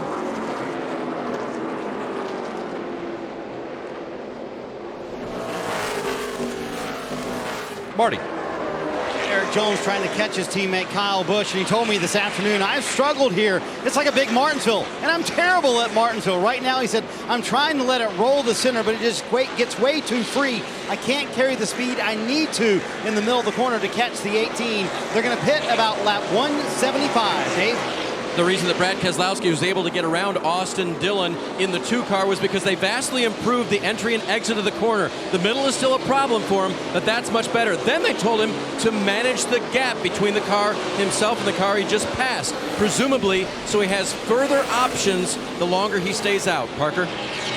Austin Dillon spotter Andy Houston came on the radio earlier in the run and said, Bud, you need to work on your exit. It's the only place they're beating you. Subsequently, through the run, he's only got worse. He has no drive off and no side bite at this time. But he just came on the radio and asked his crew chief, Danny Stockman, can we make it on fuel? He said, no, we're 25 laps short. Expect that 2 car on pit road in about 18 laps. Kelly? Alex Bowman has finished in the top 10 in all 4 of his Xfinity Series starts this season, looking to extend that streak. He knew that this part-time ride with Junior Motorsports was a chance to prove himself, and now subbing for Dale Jr. himself on the Cup side is the chance of a lifetime. Remember, he pitted after they had crash damage with the 3 car, so he is going to have to make a green flag pit stop within the next few laps. Rick? Thank you, Kelly, and that's what we're going to be watching for. But one of the things that might end up being a benefit for the 88 team and Alex Bowman is he comes to pit road, has to fill it full of fuel, so it's going to be 2 cans of gas. Well, not completely full because there's only 45 to go, but it's going to take enough time. He's got to put fresher tires on, or can put fresher tires on, and give him an advantage on everybody else on the track. Yeah, I expect Alex Bowman here in the next lap or 2 to come to pit road. Much like you said, he only needs enough fuel to go around 40, 45 laps, so a can of fuel, probably 4 fresh Goodyear tires, but that's going to help his lap times, and he'll be gaining a lot of time on the leaders. Although if you're Kyle Busch with, you know, roughly a 15-second lead on Alex Bowman, you don't care, but you do care if you're Suarez or Austin Dillon, you perhaps could lose the position. You see right here at the top of the screen, Alex Bowman's run 79 laps in this tank of fuel. He's a little low in the backstretch right here. Maybe he's coming this lap. They expect to run between 79 and 80 laps. He did have a handful of cautions, so that might buy him an extra lap. And here he comes to pit road right now, Rick. Hard left turn, and he will make his way onto pit road. You definitely don't want to speed in this situation. Kelly. Alex has been fighting a really tight race car for most of this race. They took a big swing last time down pit road to loosen him up. Now he's saying he's free in, a little tight in the center, and a little free to the throttle. It will be 4 fresh tires for Alex Bowman. They're going to fill them full of Sunoco fuel, and they're going to help make some adjustments to help him out with his handling. Now the waiting game, Rick. What cars around Alex Bowman are willing to pit early? I'm not sure. With as fast as Kyle Busch is, I believe I'd stay on the racetrack and try to only pit when the leader does. Again, Alex Bowman hadn't been to pit road until lap 77, or since lap 77, until just now, as he had been on pit road at lap 158. Kyle Busch, he was on pit road at lap 95. He's still out front of the field.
Welcome back to the NASCAR Xfinity Series AutoLotto 200 from New Hampshire Motor Speedway. The 11, Blake Cook, having to take that car behind the wall. And they're going to do some extra work on that, and that can't be good as he was 12th on the chase grid. Kelly. And Blake had been reporting a vibration that would kind of come and go. The team thought initially that it was a broken tailpipe, something they really can't do anything about, so they left him out there. Obviously, the problem has progressed, though, and now we're headed back to the garage to get some answers. Thanks, Kelly. Out in front, Kyle Busch has a 2.5-second lead over Eric Jones. Yeah, and the 11 of Cook, he's 12th in points. I mean, so the cutoff for the chase is 12. Ross Chastain is 13th, 14 points behind him. Ross is running 21st, so that is a big mechanical problem. Oh, and the caution comes out. 9 cars on the lead lap. Ryan Preece was in position for the free pass. Debris in turn 3 is the reason for the caution. Now there will be 10 cars on the lead lap, and Alex Bowman, who is a lap down, his strategy, will he stay out? Well, he'll stay out for the waiver round. But the problem is he'll line up at the tail end of the field on older tires, so I think this is definitely going to not help the race of Alex Bowman. He'll most likely come out in 10th position or somewhere in that range, but he will be at, have to go to the tail end of the field. He will get back in the lead lap, and he'll need a set of cautions to get himself so he can pull back up to the lead lap cars. So not all is lost, but you can see the danger And when you don't pit under caution, when other people do, you can see the danger. If the cautions don't fall just right, it can really set you back. Gambling sometimes works, sometimes it doesn't. So again, only 9 cars on the lead lap. Darrell Wallace Jr. was the last car on the lead lap. The 0-1 of Ryan Preece, local racer from Connecticut, will be the recipient of the free pass.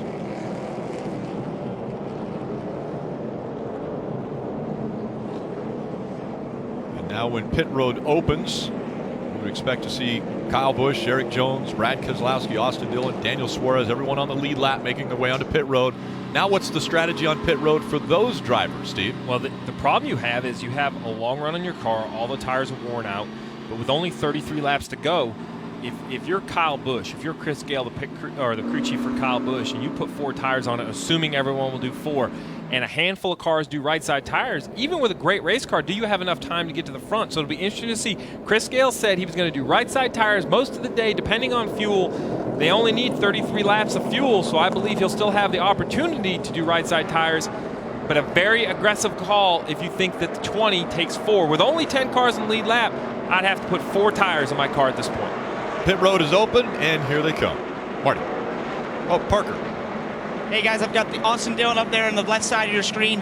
He's been loose and consistently fighting side bite and drive off. Danny Stockman said, all right, bud, we're going to take 4 tires, 2 cans of Sunoco fuel, an adjustment on the right rear in the track bar there, and they're hopefully going to make this thing a little tighter to be able to go after these guys on the restart. Dave? Brad Keselowski said he would be okay with 4 tires and losing track position. Crew Chief Brian Wilson says we're going to take 2 and go for it. Marty. Eric Jones said I'm 2 free in the center of the corner. I need more on exit, a wedge adjustment, and 4 tires. Kyle Busch gone quickly. 6.2 on the stop. It was right sides only for Kyle Busch, and an air pressure adjustment to tighten him up just a little bit, Rick. And the race off pit road, Kyle Busch, Keselowski, Suarez, 2 tires only.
Tomorrow, the Cup Series will take to the Magic Mile.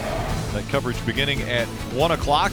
Kyle Busch led 163 of the 267 laps to win last year, and he's dominating this one. NASCAR America on weekdays at 6 o'clock, giving you all the insight as to teams, what's taking place in the world of NASCAR. A special 90-minute edition on Monday, and that will begin at 5 p.m. Kelly. With Blake Koch down here in the garage, which is exactly where you don't want to be when you're 12th on the chase grid. But Blake, what do you know about the 11? Man, we had a good run going, you know, a solid 11th place run there and put ourselves in good position for good points day, but unfortunately it's going to be a very bad points day. But my team's strong. We'll rebound from this and come back even stronger next year here at this track. We've learned a lot. But yeah, the transmission just sheared off and like the shifter ended up underneath my dashboard. So there's no way to fix it. If there was a way to fix it, these guys would have fixed it. But thank you everybody from Leaf Filter. Keep watching this race. It's going to be a good ending. All right, thank you, Blake. Rick. The 88 and 33 took the wave around, so they will tack on to the back of the lead lap. So that puts them at 11th and 12th. Take a look just moments ago. It's Daniel 3 pulling up beside the 88s. And we're hearing they're going to add a lap. So let's go 2 by 2 here. We'll go around one more time before the green flag comes out. That'll make it 28 laps to go. Rick, I think the whole story is pit strategy of how many tires everyone decided to take. We have the front row of Kyle Busch and Brad Keselowski on right side tires. We have Eric Jones, though, starting outside row 2 on 4 tires. We saw earlier when the 18 of Kyle Busch was on old left side tires, that left rear tire would wear out. It would lose a little drive off, Marty. I expect this 20 to have a great shot of beating the 18 in this final 28 lap run to the finish. Got to give credit to Chris Gabehart, his crew chief, for making that call. He knows that this is his only shot to beat Kyle Busch, who clearly has the best car today. But also he told me, I knew if I took 4, I would restart 4th, and I wanted to be on that outside line for this restart. So I knew taking 4 would put me in the position I wanted to be, and it gives me the best tire situation as well. So in his mind, a win-win. I think it's critical that he's starting on the outside, because the car he has to beat, in my opinion, is most likely the 18. So if the 18 gets his normal good start, now the lane is open for the 20 to take advantage and get by the 22 and try to be running second off of turn 2. But we saw earlier the 20 not good on new tires. Was that just the bottom lane, or does the car not like 4 new tires? We're about to find out as they come back to the restart zone with 27 laps to go. Green flag back in the air. And a great restart this time for Eric Jones. It's not what Kyle Busch wanted to see. Now the car with 4 fresh tires is right on his rear bumper. They were 3 wide behind him, fighting for that 3rd spot. And around goes the 6th. Darrell Wallace Jr. spins as they go through 1 and 2. Contact made behind him. Car sliding to try to avoid. Not able to do it. Also involved, you see the 4 of Ross Chastain. Ross Chastain just outside of the top 12 in the chase, trying to get enough points so he can get into the top 12. We talked about it early in the race. As this race moved on and got closer to the end, we got late race restarts. Expect it to cause chaos. It takes aggressive driving. See Darrell Wallace Jr. just past start-finish line. Everybody's going for position. That's what you have to do. You have to be aggressive. 3 wide in front of them. Darrell makes a move to make it 3 wide. Not enough room for all 3 cars in that small spot. Everybody's trying to protect and hold their position. It's late in the race. Positions matter. Ryan Preece also caught up in that, the 0-1. Ryan Preece right along with Eric Sadler. All good out front, man. You see how crazy this gets and how quick it gets. The quick decision Elliott Sadler has to make here to miss this accident. Inside, 3 wide, you're in the middle.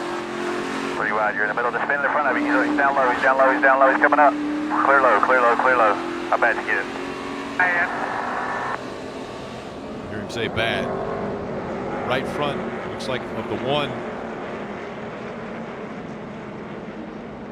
So a little bit of contact. It's Darrell Wallace Jr. the most. Ryan Preece also involved, as well as Ross Chastain. Laps winding down in Loudon.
Cleanup continuing from New Hampshire Motor Speedway as Darrell Wallace Jr.'s car is on the wrecker. They will tow that back in and behind the wall.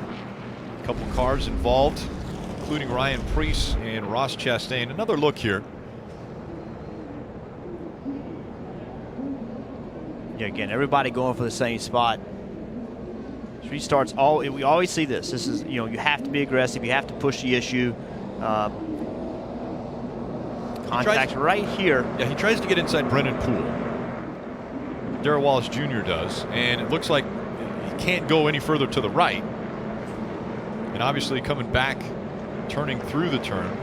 Well, the 2 of Austin Dillon needs that real estate. You see he gets loose right here, and as he corrects, he gets into the left rear corner of Bubba Wallace Jr. Another one of those accidents, without a doubt, the 2 is the cause of the accident because of the contact, but not on purpose. The 2 is trying to find some traction on that lower lane. It's so slippery as the car gets loose. He has no choice but to counter steer to the right, and there's 2 cars to his outside. There are the 6 cars that are involved in this wreck on lap 174. Ryan Preece's hometown track was having such a good run. He was having a good run. You hate to see Ryan Preece, a smaller team, running so well. He raced so many races in this area. So many people were watching race modified races and all sorts of race cars up here. And you hate to see him have that kind of ending of the day. Ross Chastain on the hook as well. Coming up after the checkered flag on NBCSN. Join us on the post-race show for a complete recap of the Xfinity Series race, as well as a look ahead to the Sprint Cup Series race tomorrow. That's with Krista, Kyle, and DJ. All right, so we saw on the restart, Kyle Busch had a great restart, and so did Eric Jones. Now things will change because Eric Jones is not going to have that preferred line unless Kyle Busch decides to give it to him. Well, I don't believe Kyle Busch is going to give it to him, but you saw how difficult it is to start on the inside of the front row. Brad Keselowski couldn't get going, couldn't accelerate. Now the 20 is going to have to time that very, very well to try to use those tires. What this caution does do is you see the 88 on pit road, Kelly. Yeah, you see Alex Bowman coming to a stop. They're just going to go to work on that damage on the right front that he sustained in that contact with the 3. He said he got through that last mess injury-free, I should say, but they're going to work on that nonetheless. No tires for the 88 Parker. Yeah, you got the 1 of Elliott Sadler in here. He's got a little damage on the left front here. They're trying to pull out, as well as damage on the right front. They're using a little bit of that bare bond, put up there and try to help it out a little bit. They think it's not too much there. If it's not rubbing bad, was a big thing they were talking about before coming in, debating where they come in. They decided to come in because there's only 2 or 3 cars behind them on the lead lap. Let's get it fixed and hopefully make up some positions on the restart. So a lot of sheet metal damage to a few cars today from Loudon, New Hampshire. As we recap what's taken place early on, it was Corey LaJoie in the 24 through 1 and 2. Hit the outside wall pretty darn hard, and right rear tire was down for Corey. 88 and 3 car coming off turn 2. You see the 88 gets up out of the groove, overcorrects, makes a mistake, gets into the side of 3, wrecks the 3 car. A second look at it right there. Hard, heavy damage for the 3. And then under yellow, he pulls up next to the 88 to kind of show his displeasure. Eric Jones has been the only one that's been able to challenge Kyle Busch today under green flag conditions. Kyle has been dominant. Already has led 169 of the 179 laps that have been completed. And we're going to try to tune in Kyle Busch and chat with him before the green flag comes back out. Hey, Kyle, Jeff up in the booth. You with us? Yeah, man, gotcha. Thank you for taking time to talk to us. What are you going to have to do here to hold off Eric Jones with 4 tires? Yeah, I don't know. It's going to be hard to do. You know, Eric's pretty good. He's been following an awful lot today. I'm sure he's learned plenty. He's got 4 goodies, and we got 2, so we'll just have to see what happens here. Track position hopefully means enough that we can hold him off. All right, well, thanks for letting us come on board. Good luck. We'll be watching. All right.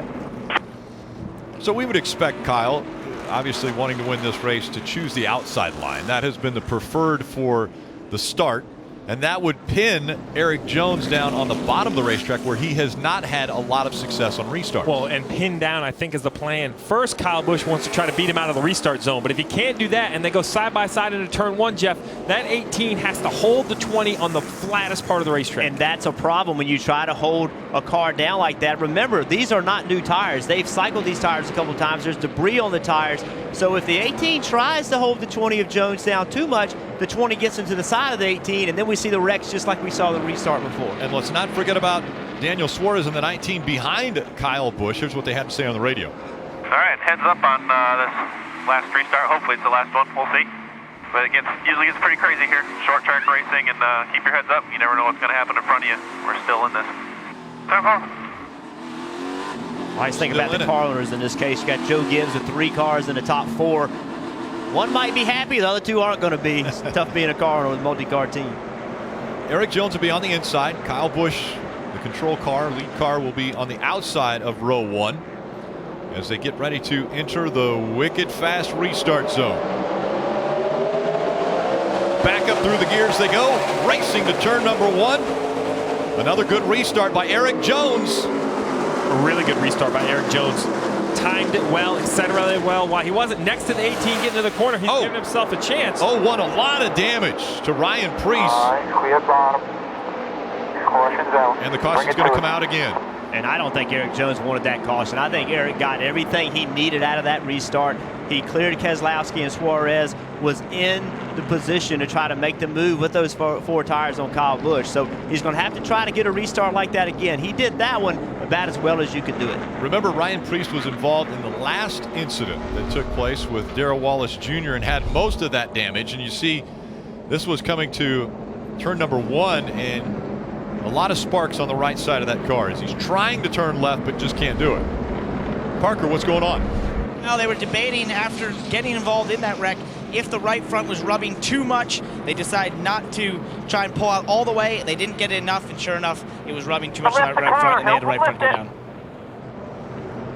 So far down because of the tire being down, they couldn't get the jack underneath it. And this car's still in the lead lap. I mean, he's in 13th, but he's in the lead lap. He had a lot of damage, but they were able to get the car back on the racetrack. So they're trying to salvage a good finish. They've had a great day, and they want to try to come out of here with as good a day as possible. Brad Keselowski running 3rd now. And you guys talked about that inside line that Eric Jones was being forced into. Brad's had to start there all day long, and you saw him on those last restarts, couldn't get going at all when he was in 2nd place and restarted on the inside. He told his team, I don't understand why. The inside line looks exactly like the outside line. It just doesn't go. And he was talking about the pavement, right? It looks exactly the same, Jeff, but he just can't get a grip on it. Yeah, it's interesting because, again, the outside line allows you to have a little more momentum, allows you to let the car kind of set itself, so to speak. When you're on the very bottom, you have to turn the car more than you want to. And now when you throttle up, you got the front tires turned. It's easy for the back tires not to hook up. So just that outside line just allows the car just to go around the corner with a little less effort from the driver. That last restart, Eric Jones had a great restart, was able to stay right with Kyle Busch. This is what the team had to say about the restart. Get ready for a good restart there. Show them what the next generation superstar is all about. Clear 10-4. It's where names are made in the Xfinity Series. Can he get by Cup veteran and defending Cup Series champion Kyle Busch?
Welcome back to Loudon, New Hampshire. And the New Hampshire Motor Speedway is getting down to the final laps of the Xfinity Series race. Ryan Preece brought out the most recent caution. It was on the restart, and here's why. That right front tire goes down just as he goes past the start-finish line. And there are the sparks that are flying out from under the car. Oil in front of you. Check out. All the way up into the wall was Ryan Preece. They came back on pit road, changed the right side tire, did a little more work to the fender. You can see all these drivers, how hard they're weaving back and forth down the back straightaway. They know how important it is to get all that debris off their tires. The cleaner your tires can be and the hotter they can be entering turn one. And even, you saw the 18 car making marks off both rear tires. He's spinning those rear tires to make sure they're clean and hot so he can launch on this restart. We'll see how it goes. Kyle Busch will be on the outside. Eric Jones on the inside. 14 laps to go. Green flag back in the air.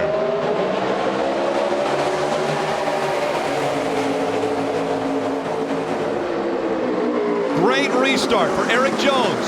Can he keep it beside the 18? Kyle Busch able to get just in front of him on the backstretch. Keselowski fighting for the third spot. Daniel Suarez is taking it away from him. And here he comes back on the inside. The fight for third continues. Keselowski on the inside, Suarez on the outside. Keselowski takes third away. Suarez trying the crossover move. After Keselowski went by, Suarez looked to the inside, wasn't able to do it. Austin Dillon in the 2 to the inside of Brendan Poole. Dillon will take that spot. Now here comes Poole back on the inside for the crossover move. He'll make it work.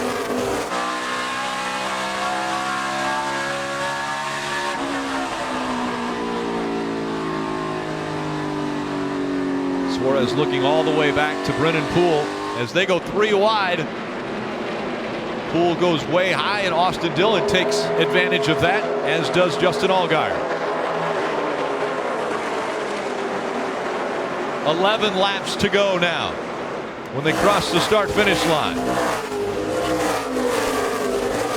Kyle Busch just in front of Eric Jones by 0.2 of a second. Yeah, but that last lap, Rick, Eric Jones was faster than the leader. See right here on the left side of the screen, some contact between the 2 and the 48. So he got slow getting in the corner. 48 got a little slower than the 2 wanted to be going in the corner. Got to the back of him, moved him out the racetrack. Alex Bowman trying to get by the 7 of Justin Allgaier. And Bowman running in the top 10. He's fighting for that 7th spot now. 2 car lengths separating the top 2. Will the 4 fresher tires work for Eric Jones? You can see the different approaches too from the 18 and the 20. The 18 car is a little higher on the racetrack. Then the car move up the racetrack. They both enter about in the same place, but watch 18 move up the racetrack just a touch, then just a very little bit that helps him off the corner. But again, the 18 on 2 tires is doing a really good job ahead of the 20. And a great story between the top 2 right now. Kyle Busch out in front of Eric Jones. The reason Eric Jones is even behind the wheel of a stock car is because of the driver in front of him. Kyle Busch was beat by Eric Jones at the Snowball Derby, and Kyle was so impressed by what he saw out of Eric Jones. He said to Joe Gibbs Racing, guys, this guy has an incredible amount of talent. We've got to sign him. We've got to get him to be a part of our team. That's why Eric Jones is out here now, and now he's trying to beat his mentor. Just a little quicker that lap than Kyle Busch. Settle in. You're going to get him. There's the confidence. Settle in, you're going to get him. And settle in, that's easier said than done. When you see that lead and you know there's only 8 laps to go, you start pushing hard. You're pushing the car to the very, very limit. You don't want to push too hard, but that right there is where he's got a little bit of advantage right in the middle of the corner. That looks like where he's a little bit quicker than Kyle. Yeah, surprisingly, the 18 with those old left side tires has pretty decent drive off the corner, but rolling the center of the corner, that 20 really gains on Kyle Busch. Again, Kyle up the racetrack just a little bit more. It looks like that hurts him through the middle, but it helps him on corner exit. Kyle is as fast as Jones. Jones is just a little quicker every lap, just a little bit, but that launch off the corner seems to really help Kyle. Closes the gap through the center of the turn, but then Kyle Able to put almost 4 car lengths between he and second place Eric Jones when they go down the straightaway. Under 6 laps to go. Now, maybe a lap car coming into play. Ryan Preece stays out of the way. Tries to stay clear as Eric Jones will get by. Yeah, stayed out of the way of the 18, but definitely lost the lane for the 20 on corner exit. That definitely hurt his exit and helped the 18 stretch his lead to about 6 car lengths. Yeah, I really like to see lap cars get completely out of the way in a place where, you know, in the middle of the corner, just drive completely right, let the 2 leaders go, don't impact either one of those 2 leaders. That's the best thing to do. And that was a huge difference. That was almost a half a second slower for the 20 of Eric Jones. Eric Jones seeing that 18 car get smaller in front of him as Kyle Busch continues to pull away. A dominant day for Kyle Busch. He's already led 185 of the 195 laps run. He comes out of turn number 4. Kyle Busch looking for his 5th Xfinity Series win at this racetrack. But with 4 to go, the 18 is catching a couple more slow cars here off the exit of turn 2. You're going to see him navigate by the 25 on corner exit. That's not where you want to catch a car. We saw that cost the 20 some time earlier. And we'll see if Eric Jones is able to get by these slower cars as he works his way through 3 and 4, but they're going to give him a little bit of grief as he's working by those 2. We saw Ty Dillon make his way onto pit road. He's going to take that back onto pit road. Really can't gain any more positions for Ty Dillon. He's going to wind up 33rd with under 3 laps to go. Kyle Busch, Eric Jones, Brad Keselowski, Daniel Suarez, Austin Dillon. A big day for Alex Bowman, being involved in an incident with Ty Dillon. Is running 8th now behind Justin Allgaier. 2 laps of racing to go.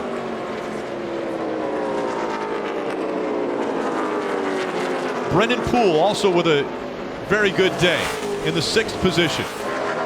Currently only 13 cars on the lead lap. Eric Jones, the gap between he and Kyle Busch continues to grow. It's 1.4 seconds now. What an impressive job by Kyle Busch in these old left side tires to put together lap after lap and hold this lead over the 20. One more time around. Kyle Busch, a dominant performance today and a dominant career in the Xfinity Series. He is the winningest driver ever in the history of the Xfinity Series by a long margin over second. And he continues to add to his numbers today.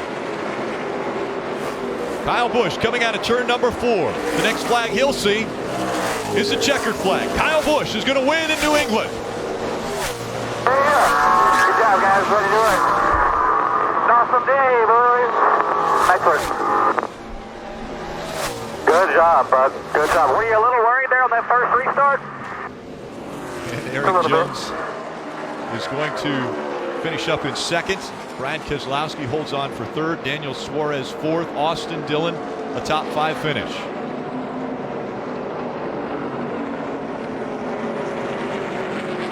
Rowdy as he puts above the door on his cars.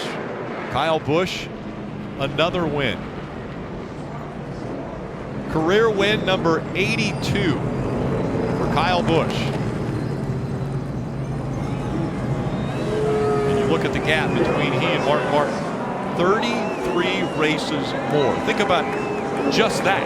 The gap between 1st and 2nd is 33 races. Drivers will race their career just to win 33 races. And that's the gap between 1 and 2 between Kyle Busch and Mark Martin. You step back in time a little bit and you think about Mark Martin, how everyone talks about and thinks about Mark Martin dominating this series, being the car to beat and the driver to beat, and he has that many more wins than Mark Martin. That's unbelievable. An impressive show for the fans. The burnout right at the start-finish line. Tradition for Kyle Busch will be to grab the checkered flag. He will do a bow to the fans. The question is, will anybody ever break this record? Right. You know, I mean, is this a record that can be, I mean, I know records are made to be broken, but how do you break this record? Think about the run that he's had to be on to make this happen.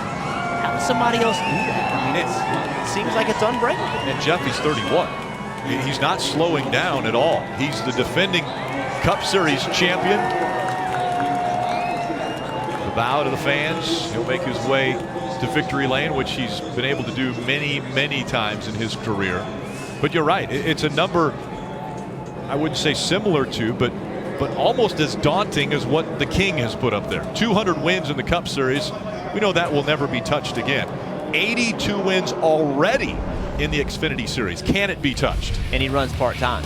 And he runs part-time. But when he does it very, very well.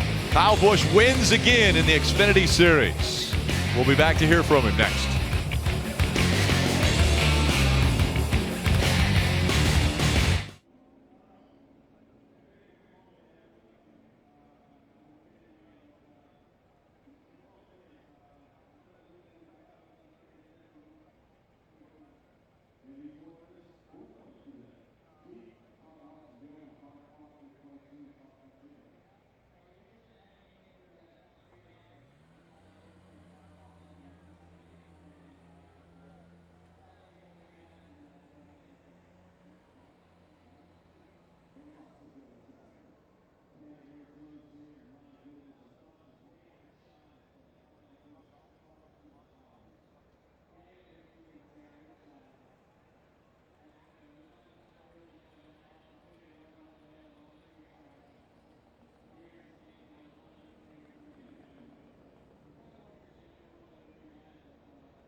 Welcome back to New Hampshire Motor Speedway. Kyle Busch knows how to get to victory lane here. This is the 5th time he's done it in the Xfinity Series alone.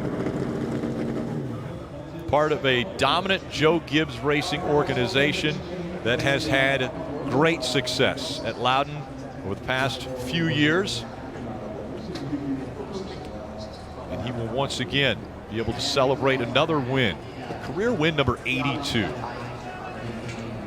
Numbers staggering for anyone involved in racing. Let's go to Marty.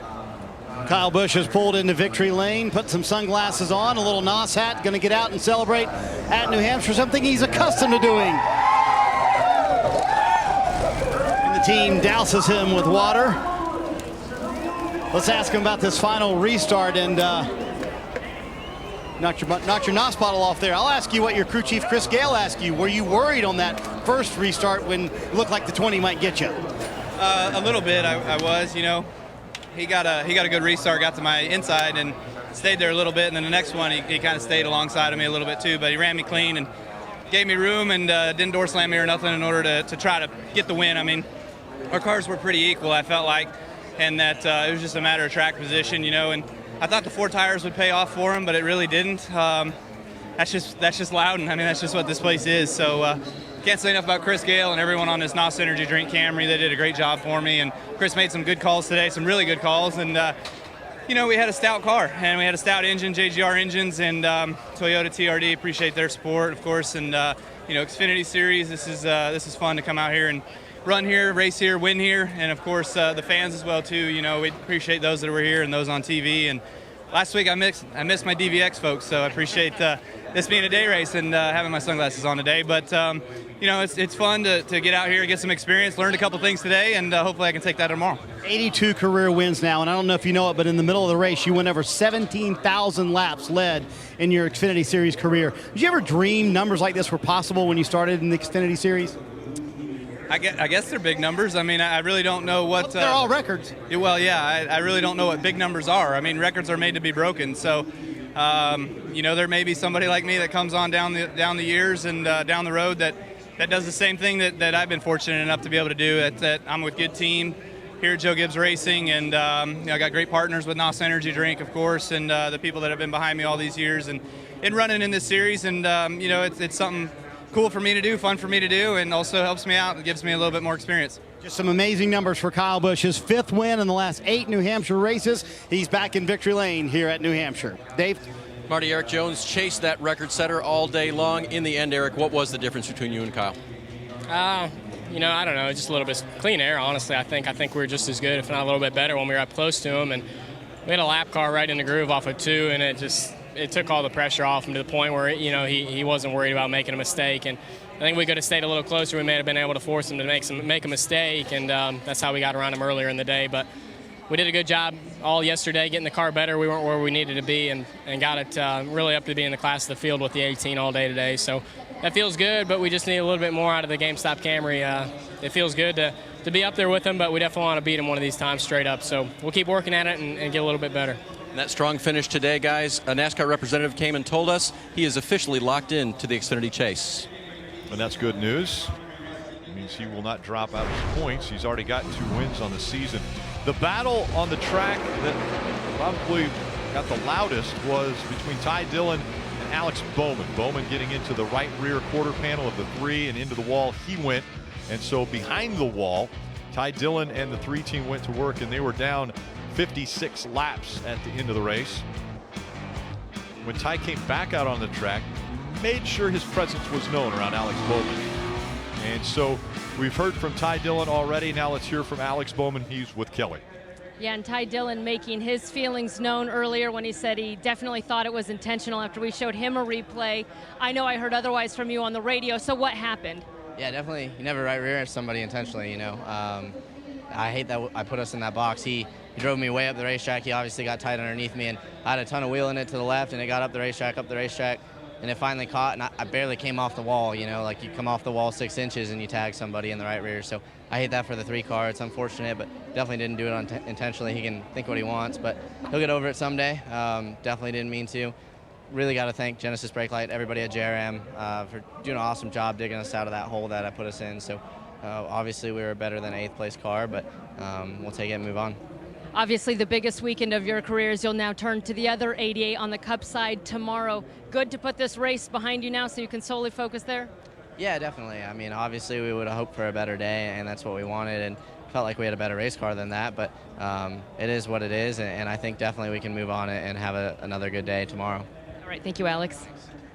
You know, Alex talked about all the pressure that's been on him this weekend, and he didn't expect it, and certainly this didn't help that. You know what I mean? But honestly, I don't think he helped himself very much there either. I think that when you wreck somebody and you say, well, he'll get over it one day, I don't think that's what you need to say. I just, you know, you've already inflamed someone, and then you throw fuel on the fire, so to speak, and I don't think you want to throw fuel on the fire with Ty Dillon. Well, we saw, you know, in the past with Joe Logano and Matt Kenseth how comments after it can, infuriate your competitor as much as what happened on the racetrack. So I agree. I think that was an opportunity for Alex Bowman maybe to just apologize, take the higher road, say he's sorry. He chose to kind of take a stance that he didn't mean to do it, and the other driver will get over it. But now he has to look forward to tomorrow, and he'll learn very quickly that as aggressive as restarts are on Saturday, they're tenfold on Sunday. When you make a mistake on Sunday, they'll have you out of the groove. He did a great job today. He's done a great job all weekend. Hopefully for him, it can continue through the Cup race on Sunday afternoon. Yeah, and it sounded like Alex Bowman didn't think he did anything wrong, just involved in an incident. We take a look at the unofficial results. Again, Kyle Busch and Eric Jones teammates running 1 and 2. Brad Keselowski and that 22 team still looking for a win. Yeah, great run by Brendan Poole in 6th. Alex Bowman, as we mentioned, 8th. And Brendan Gaughan, he's hung around all day long, got a top 10. Yeah, he's done it all year long. He's done a great job. 5th in points. You know, he's done a really good job by hanging along, and he did it again today. Brendan Jones, Darrell Wallace Jr., Jeremy Clements, the only other cars on the lead lap. Everyone else at least a lap down. Some involved in incidents on the track, others just not able to keep up pace with what Kyle Busch was able to do at this racetrack. We weren't in the minority there. He was so dominant all day long, just put a lot of cars a lap down. And Ty Dillon 33rd. You know, obviously he's racing to get into the chase with no wins, but he has a pretty good point lead. I mean, he's going to have a bad next 9 races to move himself out of that grid. You can see he's 4th, 162 points to the good, so he's still in good shape. But too many more races like that, then the pressure will be coming on. But I feel like he's in good shape. But look how close it's getting at the cut line. Blake Cook and Ross Chastain only 13 points above and below. Ryan Sieg plus 33, gained a little bit of a cushion today. Obviously wanted to run a little bit better. Jeremy Clements in that 51 and 14. So still some cars. By no means is this decided with 9 races left. And again, 12 make it into the chase. Blake Cook right there on the cut line. For more on this race and what to expect tomorrow, let's go to Krista, Kyle, and DJ. This copyrighted telecast may not be reproduced, retransmitted, or used in any form without the authorized written consent of NASCAR Broadcasting. NASCAR would like to thank all of our fans for your support, and we hope you enjoy today's broadcast.